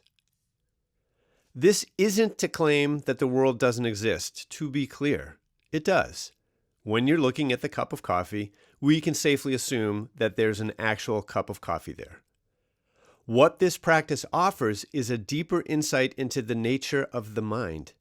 As we directly encounter the condition of our own awareness, the sense of separation from the world dissipates. There's not some smaller version of ourselves riding around in our head, taking it all in. When we look closely, we discover that this very idea that we have a separate self on the inside, distinct from experience, is the core illusion we're carrying around. Seeing, hearing, feeling, thoughts, emotions, we begin to recognize them as momentary movements of awareness. And, crucially, when we look closely for who on the inside is receiving the sounds, sights, feelings, thoughts, and emotions, we don't find anyone. With this insight can come lightness, relaxation, and independence. This is why non-dual awareness meditation is at the top of the pyramid. Controversial hot take. This process of turning awareness back on itself in non-dual awareness meditation tracks perfectly with the Yoga of Patanjali. The first section of the Yoga Sutras, the Samadhipada, focuses on the nature and goal of yoga and the attainment of a deep state of meditative absorption known as samadhi. The last section of the sutras, the Kaivalyapada, explores the liberation or freedom from suffering that is the goal of yoga. When I first read the Yoga Sutras, I immediately recognized that the turning inward of attention and resulting perspective described in both sections captures the subjective experience of non-dual awareness with uncanny precision. Yet on the surface, the classical yoga of Patanjali makes a totally different metaphysical claim. Having evolved from the Hindu philosophical tradition known as Sankhya, the goal of the Yoga Sutras is explicitly dualistic. The world, the body. But remember, we're attempting to move past language-based matter that makes up the universe. Pure consciousness, the animate life force that represents our fundamental self and illuminates the constant flow of thought, is an entirely distinct entity known as Purusha. Suffering arises when one misconstrues Prakriti for Purusha. Yoga provides a method to recognize and extricate Purusha from the bondage of Prakriti through practices and techniques designed to facilitate the attainment of samadhi. Yet from our modern vantage, the Yoga Sutras capture the same subjective experience of turning awareness back on itself found in the non-dual traditions. As Rutgers professor of religion Edwin Bryant notes in his translation and commentary, The Yoga Sutras of Patanjali, the text reads less like philosophy than like a practitioner's manual for exploring the depths of consciousness. Setting traditional metaphysics aside, I find the parallels extremely compelling and include samadhi in this technique. Looking for the looker, a practical approach. One of the clearest ways to catch a glimpse of the non-dual perspective is to shine a deliberate light on our dualistic assumption, quickly in this case. The practice involves looking for the looker. While the idea of looking implies this needs to be a visual exercise, it can apply to any sensory experience. In fact, I often find it easier to practice using sounds. It works like this. We'll use sound in this example. 1. Take a comfortable seat. 2. Shift your awareness to a general sense of the surrounding sounds. 3. When you notice a particular sound, quickly turn your attention to who is doing the listening. But remember, we're attempting to move past language-based concepts and into an experiential connection with awareness itself. The mental gesture of looking for the looker puts a unique spin on things because when you examine the experience of listening closely, you might find an answer different from the obvious one, as we'll see in a moment. More than just looking closely, you want to look quickly. Your thoughts will catch up, but you want to beat them to the punch by experiencing the sensation of listening without attaching any conceptual sense of self to it. So zooming in, the exercise will go something like this. 1. Hear the sound. 2. Immediately flip attention around, looking for the listener. 3. In that very first instant, for the barest fraction of a second, you might notice there's no listener there. There's only listening. 4. Pick yourself up off the floor because your mind is blown. Seriously. The magic eye effect. All this talk of looking for the looker and turning awareness back on itself might not make sense in the beginning. You may spend a lot of time nowhere even close, not realizing it, or entertain the idea that the whole endeavor is futile or bunk.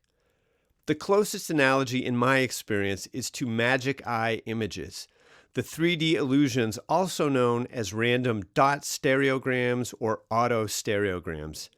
You can do an internet search for magic eye images if you're not familiar with the idea. You're presented with a field of randomly arranged dots or squiggles that look like nothing at all. When you shift your focus as though you were looking past the surface of the image, a remarkably solid-looking 3D image suddenly leaps out. I recall spending way too much time staring at these things, trying to figure out how to get the illusion to trigger, which for the longest time, it didn't. And then one time, all at once, holy crap, a dolphin! It floored me that I could perceive an image with such fidelity out of a field of visual noise that seemed like nothing at all just a second before. And like those magic eye images, at first you don't even know what you're looking for or how to go about recognizing it. But once you glimpse what this practice offers, you might understand what all the fuss is about.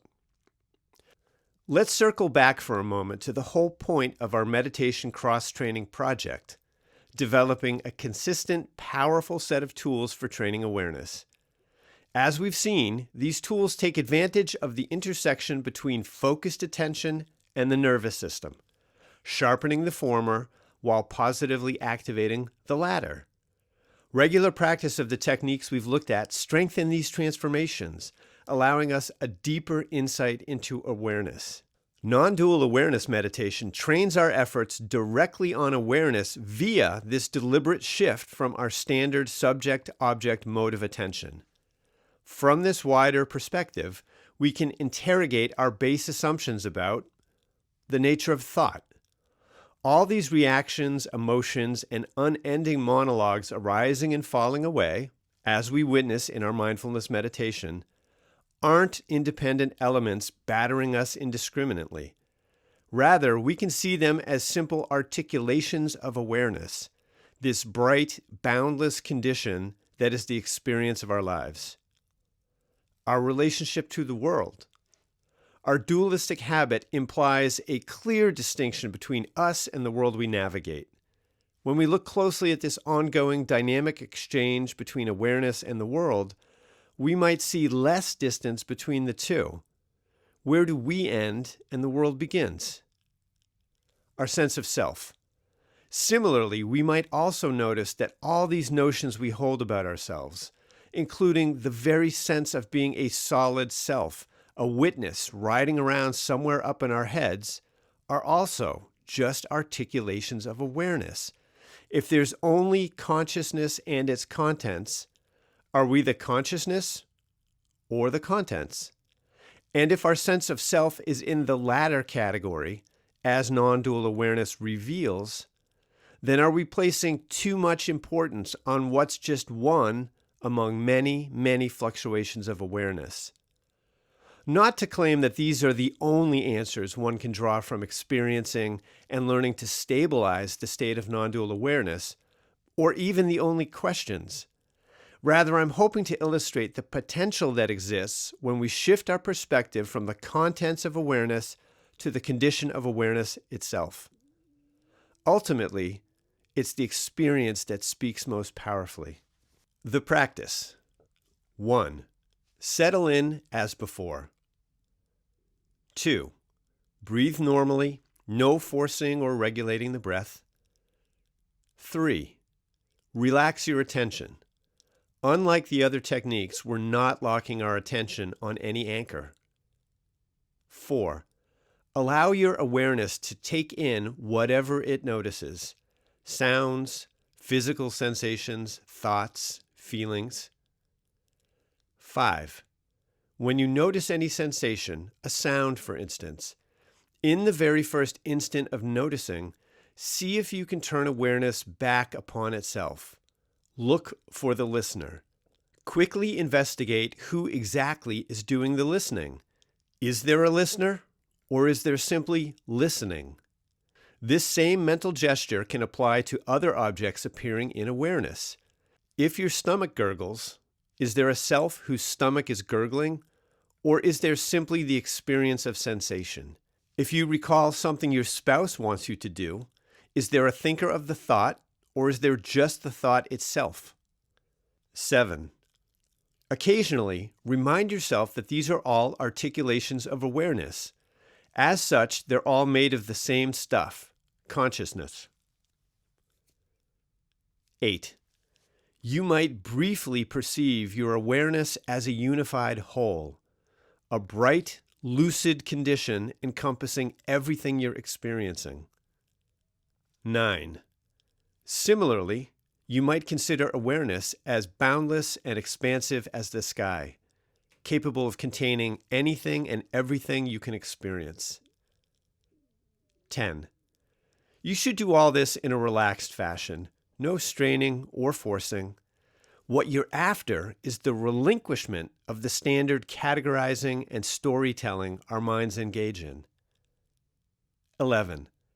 Let the articulations of awareness simply fluctuate as they will, while keeping the focus on the experience of awareness rather than the subjects of these fluctuations.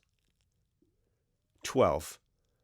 When you're ready to end your session, maybe take a few deep breaths, open your eyes if you close them, and allow yourself a few gentle movements before getting up. A few general observations. We're so used to our normal dualistic perspective that it's challenging to recognize the non-dual state. When you do experience it, it's often for a mere slice of a moment. That's major progress. The experience is so vastly different from our usual mode of being that even recognizing a spark of it counts. Our default is to imagine our awareness living somewhere up in our head. Remember that this sensation itself is just one more object in awareness. Awareness itself is a much larger, far-reaching condition. Remind yourself from time to time that every sensation or thought you're noticing is completely a creation of consciousness. Far more than the other 3 techniques we've looked at, non-dual awareness meditation stretches our normal intuitions about awareness. As we've seen, it also extends past the comfortable reach of language. In its role as both the highest and smallest piece in the meditation technique pyramid, it benefits from the work with awareness we practice in the other techniques. The benefits it affords us aren't based on quantity of effort or time, but on the particular quality of attention we cultivate in order to experience it. I struggled for years with the very concept, not quite understanding what I was looking for or how I was supposed to get there.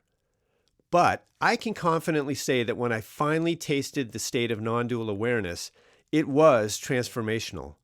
As someone whose dedication to training awareness has spanned decades, the insight it sparked convinced me of its value in my personal practice.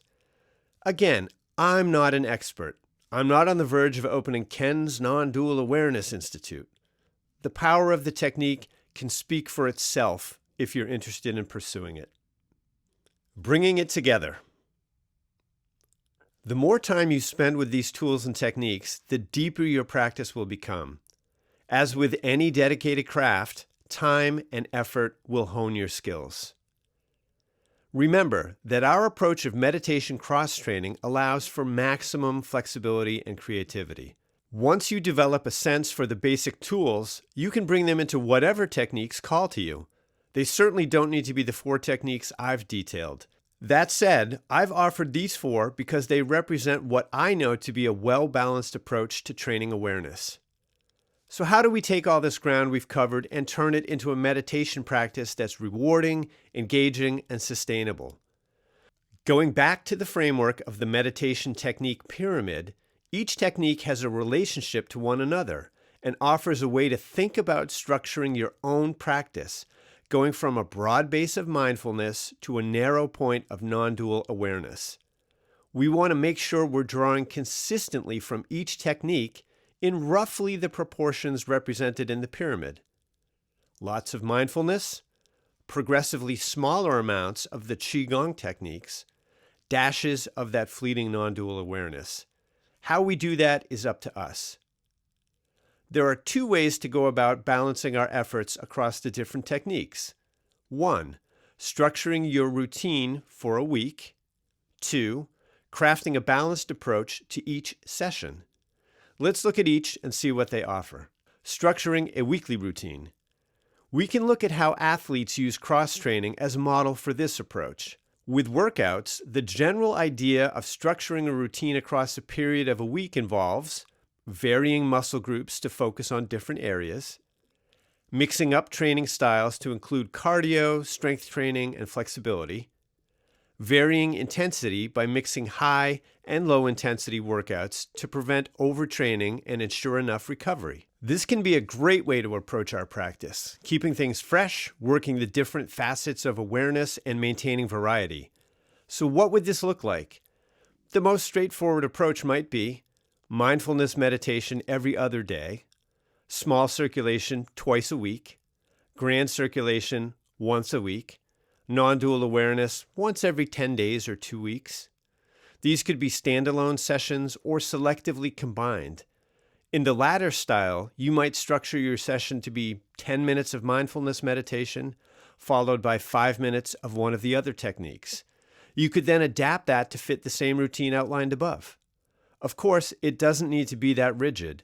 You can just practice whatever technique you feel like, just keeping a general sense of getting in sufficient amounts of each style across time. A balanced approach within each session. Because these techniques build upon one another, they play well together within a single session. Here's what this approach would look like over a 20-minute session. 1. Settle in as before. 2. Bring your attention to your breath, transitioning into mindfulness meditation. Continue for 10 minutes. 3. Shift into reversed abdominal breathing, transition into small circulation meditation. Continue for 5 minutes. 4. Maintaining reversed abdominal breathing, transition into grand circulation meditation. Practice for 3 minutes. 5. Upon completion of grand circulation's skin marrow breathing, send your sense of qi to the lower dantian on the exhale. 6. Breathing returns to normal as you shift into non-dual awareness meditation. Rest in this state for the final 2 minutes. 7. When you're ready to stop, just open your eyes. Notice if the state of your mind feels any different from when you started. Of course, you can expand this, stretching it to 30 minutes or an hour, depending on how much time you have for your practice. Adjust the times proportionally. You can also shift around those proportions depending on what you might need more of within a particular session. Maybe you just need a minute or two of mindfulness meditation and would rather spend more time practicing small circulation meditation. Go for it. This is your practice. The joy of meditation cross-training lies in its flexibility, creativity, and freedom.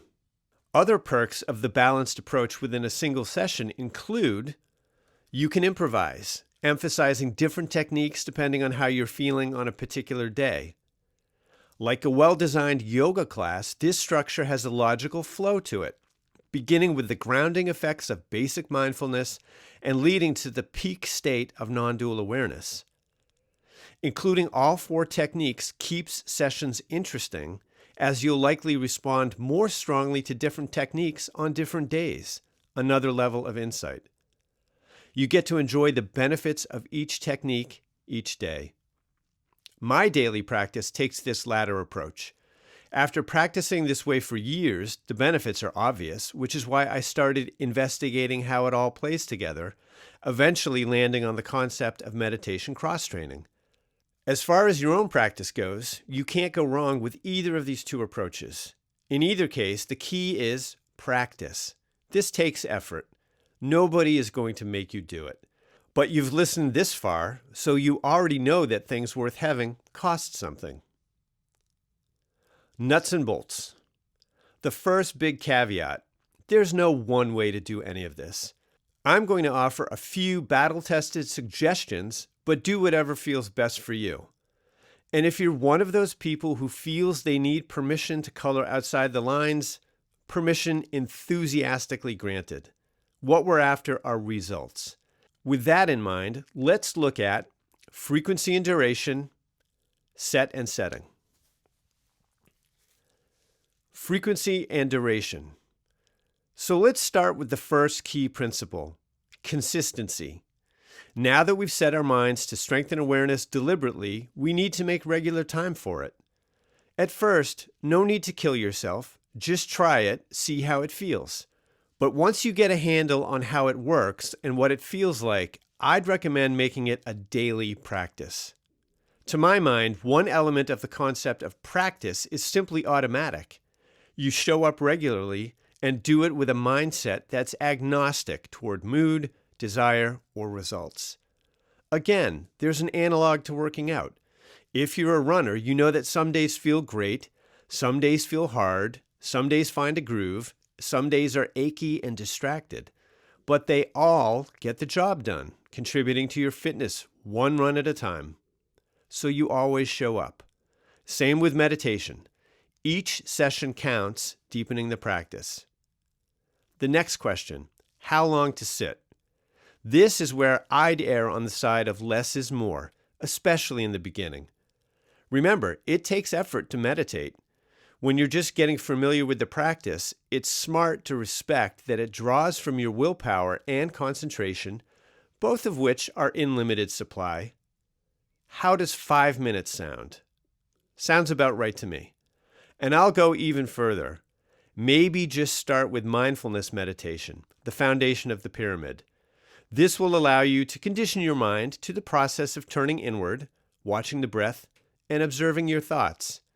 The key in this scenario is to note the difference in your attention between when you start your session and at the end of the 5 minutes. Right there, you should start to get the barest taste of what meditation has to offer.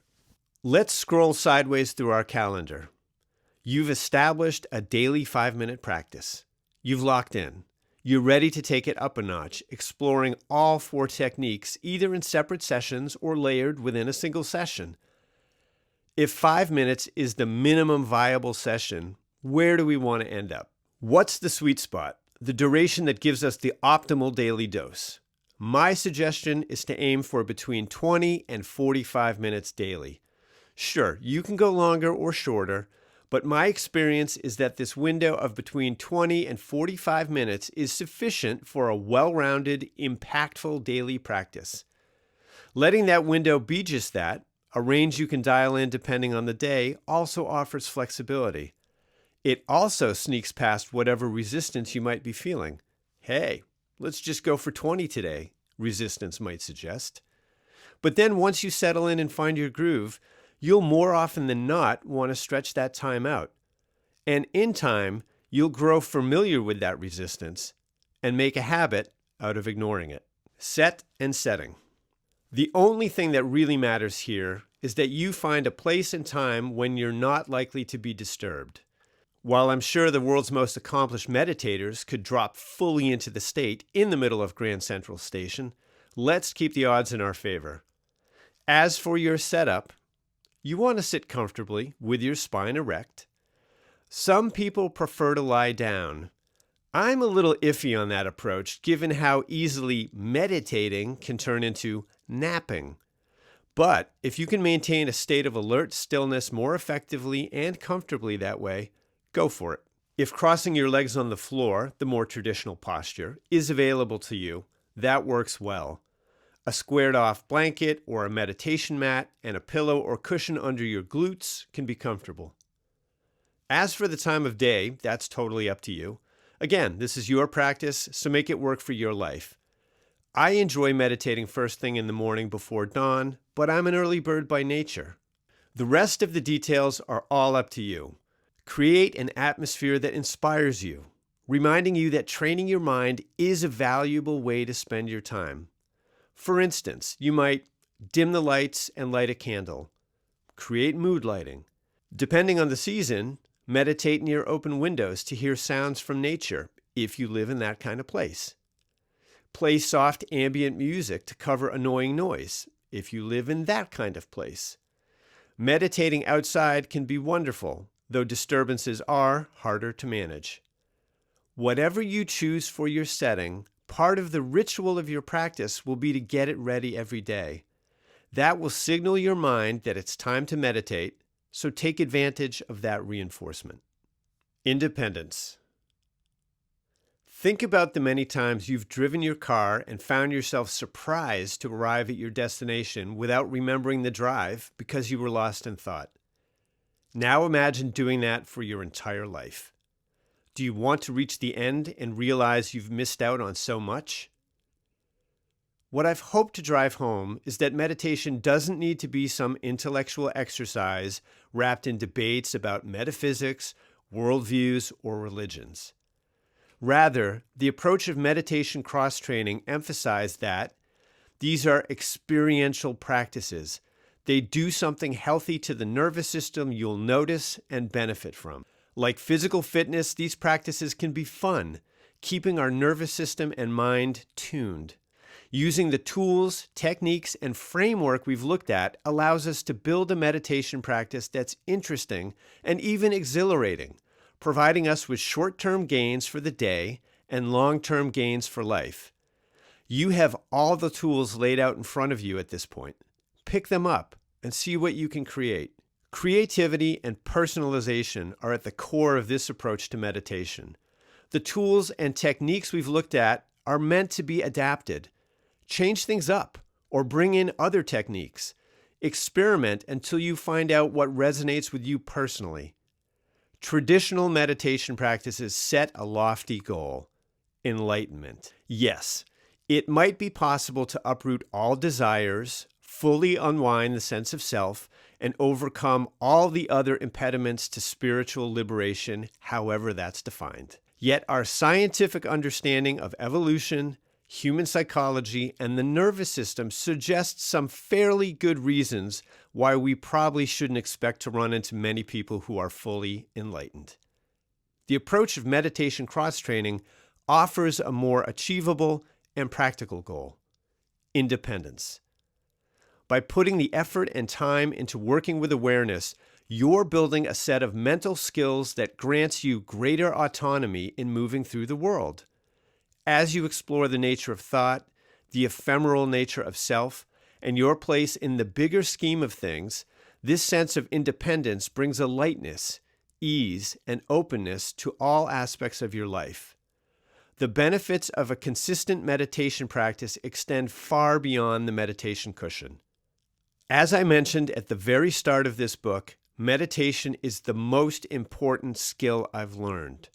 Across every facet of my life, family, work, fitness, growth, creativity, it's made the difference between flying through life on autopilot and being fully present to my immediate experience. Life comprises countless small moments, and I've trained hard to be present and aware for each one of them. And I wouldn't have it any other way. Appendices. Bonus technique: breathwork. Almost 3 decades ago, I participated in a weekend yoga retreat centered on pranayama, the mindful regulation and modulation of breath. The woman running the workshop challenged us to try the practice daily for 1 month and see for ourselves its effects on our energy levels, focus, and sense of inner peace. I've never stopped. With breathwork, there's an entire canon to be explored. We've looked at how Qigong harnesses breathwork as part of its meditation. The yogic practice of pranayama itself presents a complementary catalog of techniques for regulating the breath.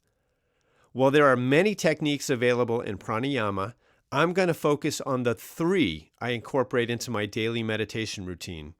I chose these 3 because I immediately felt a deep connection to their effects, both in stimulating the nervous system and in how they helped focus my awareness. In my practice, they've held up over the decades as essential tools.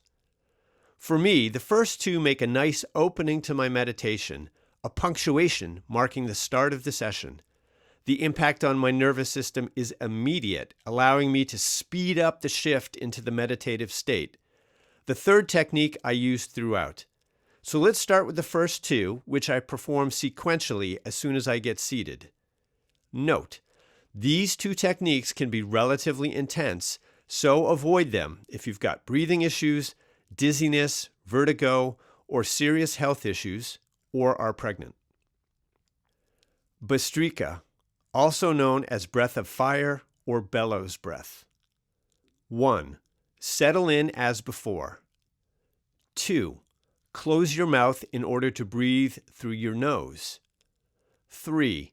After a short inhale, vigorously pull your navel in toward your spine.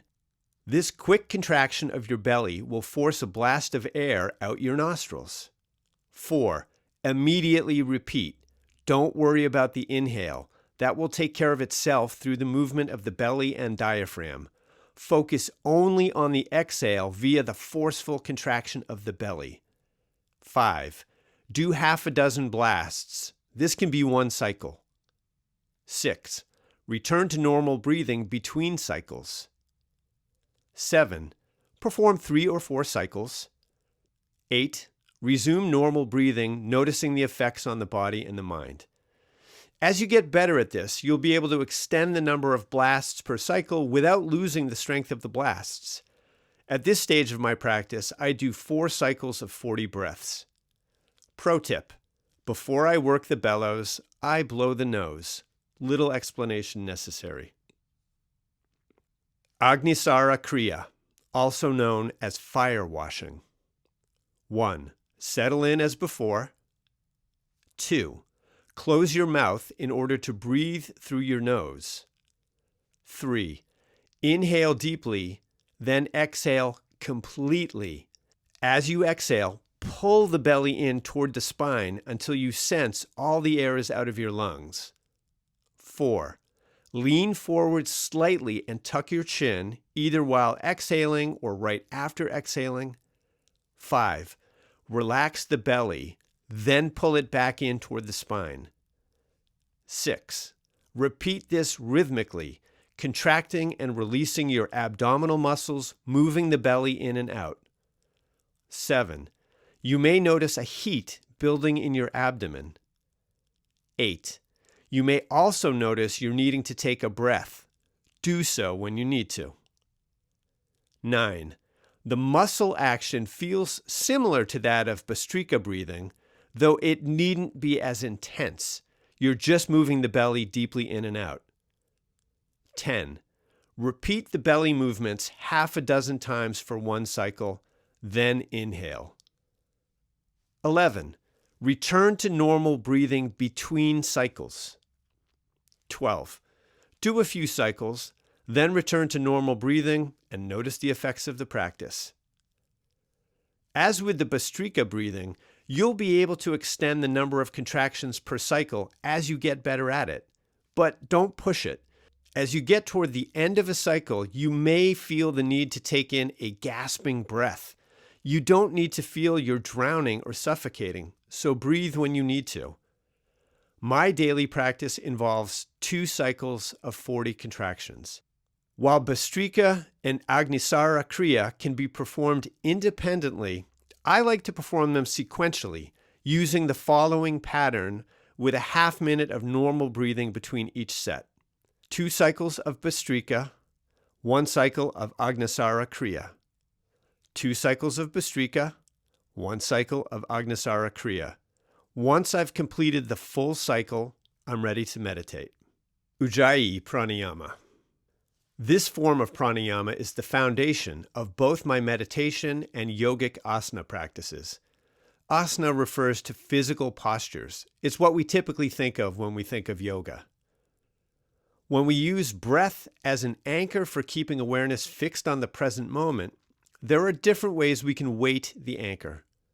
Normal breathing, reversed abdominal breathing, adding a slight pause at the top and bottom of each inhalation and exhalation, matching the length of the inhale with the length of the exhale, box breathing, where we inhale for a fixed count, 4 or 5 seconds for instance, keep the breath for that same count, exhale for that same count, keep the exhale for that same count. Ujjayi breathing. This list grows weightier from top to bottom. Normal breathing is the lightest of anchors. Box breathing and Ujjayi breathing feature the most complexity, the heavier anchors for awareness. With Ujjayi breathing, we're creating a long, strong, slow, and slender breath we can sustain throughout a session of meditation or asana practice. As such, you can do it seated, standing, still, or while moving. Here's how to do it. Close the mouth and breathe through the nose. As you breathe, gently constrict the muscles at the back of the throat. These feel similar to when you engage your whisper muscles. You might think of whispering the word ha. You can create the sound and sensation as though you're fogging up a mirror, but with your mouth closed. This sound and sensation are available on both the inhalation and the exhalation, though you may find it easier to find on the exhalation at first. The constriction creates a soft sound in your ears, reminiscent of waves rolling up and down the beach. Practice as long as you wish, simply relaxing into normal breathing at the end of your session. Ujjayi breathing adds a vibration at the back of the throat. This sensation serves to highlight the breath itself, allowing you to keep your awareness firmly in the present moment, tracking the ebb and flow of each cycle of breath.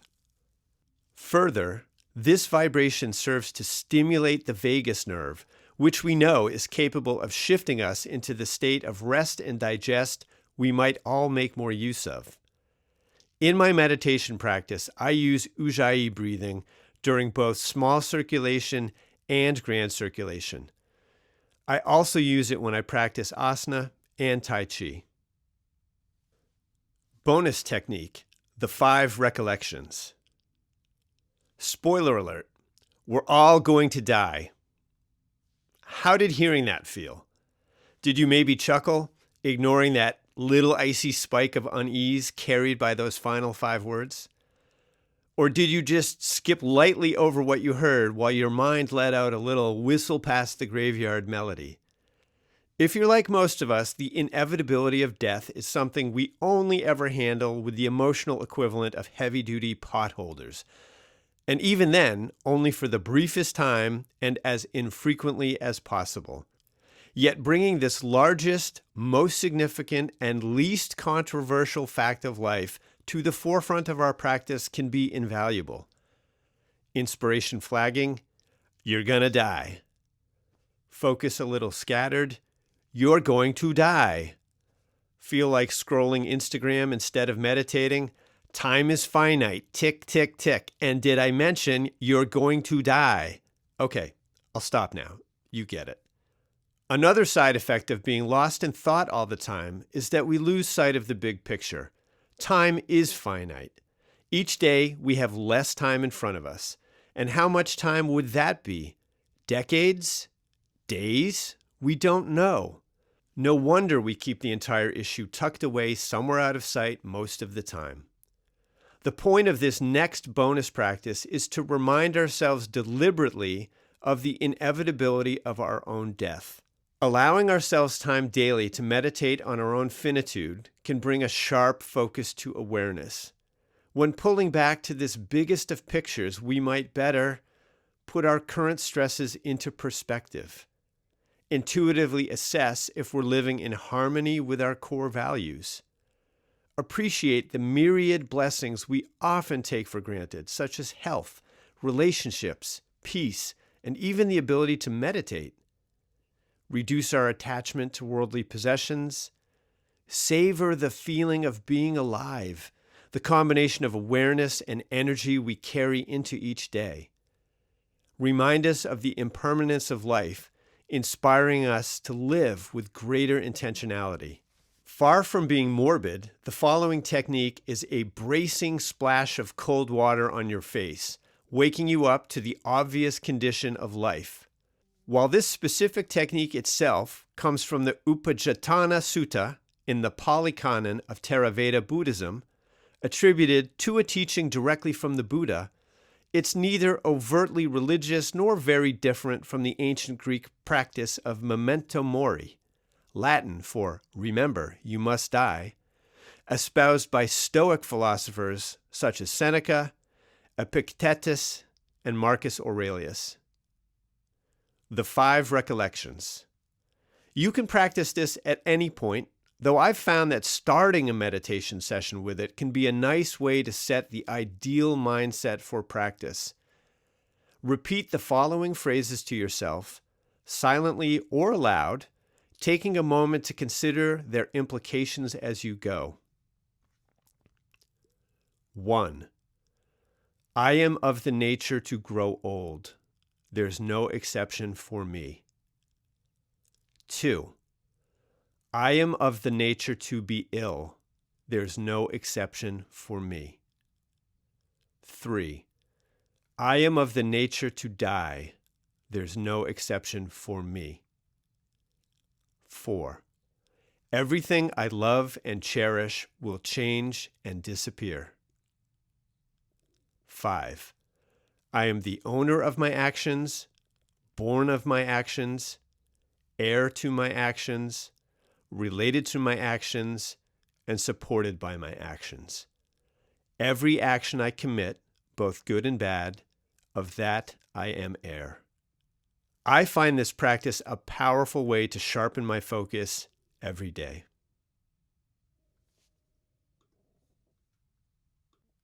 Bonus technique. Make Japa your Java. If breathwork practices like Ujjayi breathing wake your nervous system up like a strong cup of coffee, Japa, meditative chanting, is a triple shot of espresso. Chanting is universal, and no wonder. Bringing the voice into a meditation practice can elevate the experience, tapping into a broader sense of connection between the body and awareness. Within the realm of chanting, Japa is a specific form of mantra meditation, often practiced in Hinduism and other traditions. It involves a repetitive recitation of a mantra while keeping count with a mala, prayer beads. We could miss out on a lot because of the barriers of entry to this practice. There are reasons why we may choose to stay away from Japa. 1. We're introverts who feel silly chanting. Many mantras have deep roots in religious traditions. The classic Om, for example, is the symbol and sound for God, Brahman, Ishvara, in Hinduism. The central purpose within those traditions is to facilitate a connection with the divine. Mantras themselves may hold specific spiritual meanings or associations. Maybe we don't feel a strong connection to Sanskrit, the traditional language of many mantras. All these are valid concerns for sure. But let's take a look at it through our approach of meditation cross-training. Chanting is a tool we can use to enhance our awareness through the manipulation of the nervous system. Voice, vibration, vagus nerve, right? Here's the thing. Chanting doesn't have to be religious, in Sanskrit, or performed in public. Really, it can just be you and your voice. And the voice part doesn't need to be loud if you live with other people. You can chant anything you want and get all the same benefits. If you're religious, you can draw from your own tradition. If you're not religious, you can draw from anything that holds meaning to you. As far as adding chanting into your own practice, I'm not sure there's a single way to do it. I'll give you, for example, what I do in my practice, and maybe that will give you some inspiration about how you might create your own form of japa. At the end of each session, I chant Om 3 times. I'm not religious, but I think of it as a way to feel the energy of being alive, the particles I'm made of, the cycles of nature I experience, the flow of time, the cosmos I sprang from. It's about as woo-woo as I get. Also, Om is a comprehensive vocalization. It begins in the back of the throat, edging forward to the front of the mouth, creating a powerful resonance and vibration. I follow that with 12.5 repetitions of the phrase, "A love supreme." Saxophonist John Coltrane is my favorite musician, and many people consider his composition and recording, "A Love Supreme," as his greatest work. While "A Love Supreme" is an expressly devotional work, I just love the creative force it represents. I follow that with a recitation of my favorite sutras from Patanjali's Yoga Sutras in Sanskrit. The half-dozen sutras represent what I most deeply resonate with in the practice of yoga. And I do all this while being a firm introvert who would never, ever do any of this in public. I may have blushed a little even saying this. Yet I do it every morning because I find it an invigorating, focusing technique for punctuating the end of each meditation session. So if you're still on the fence, I'll go back to one of our central tenets. Just try it and see for yourself what it can do. One last thing. The book closes with a list of further reading, the books that shaped this one. Reading titles out loud isn't much use to anybody, so I've put the whole list in the description below.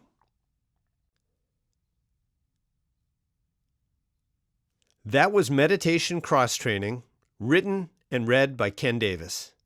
Thanks for listening.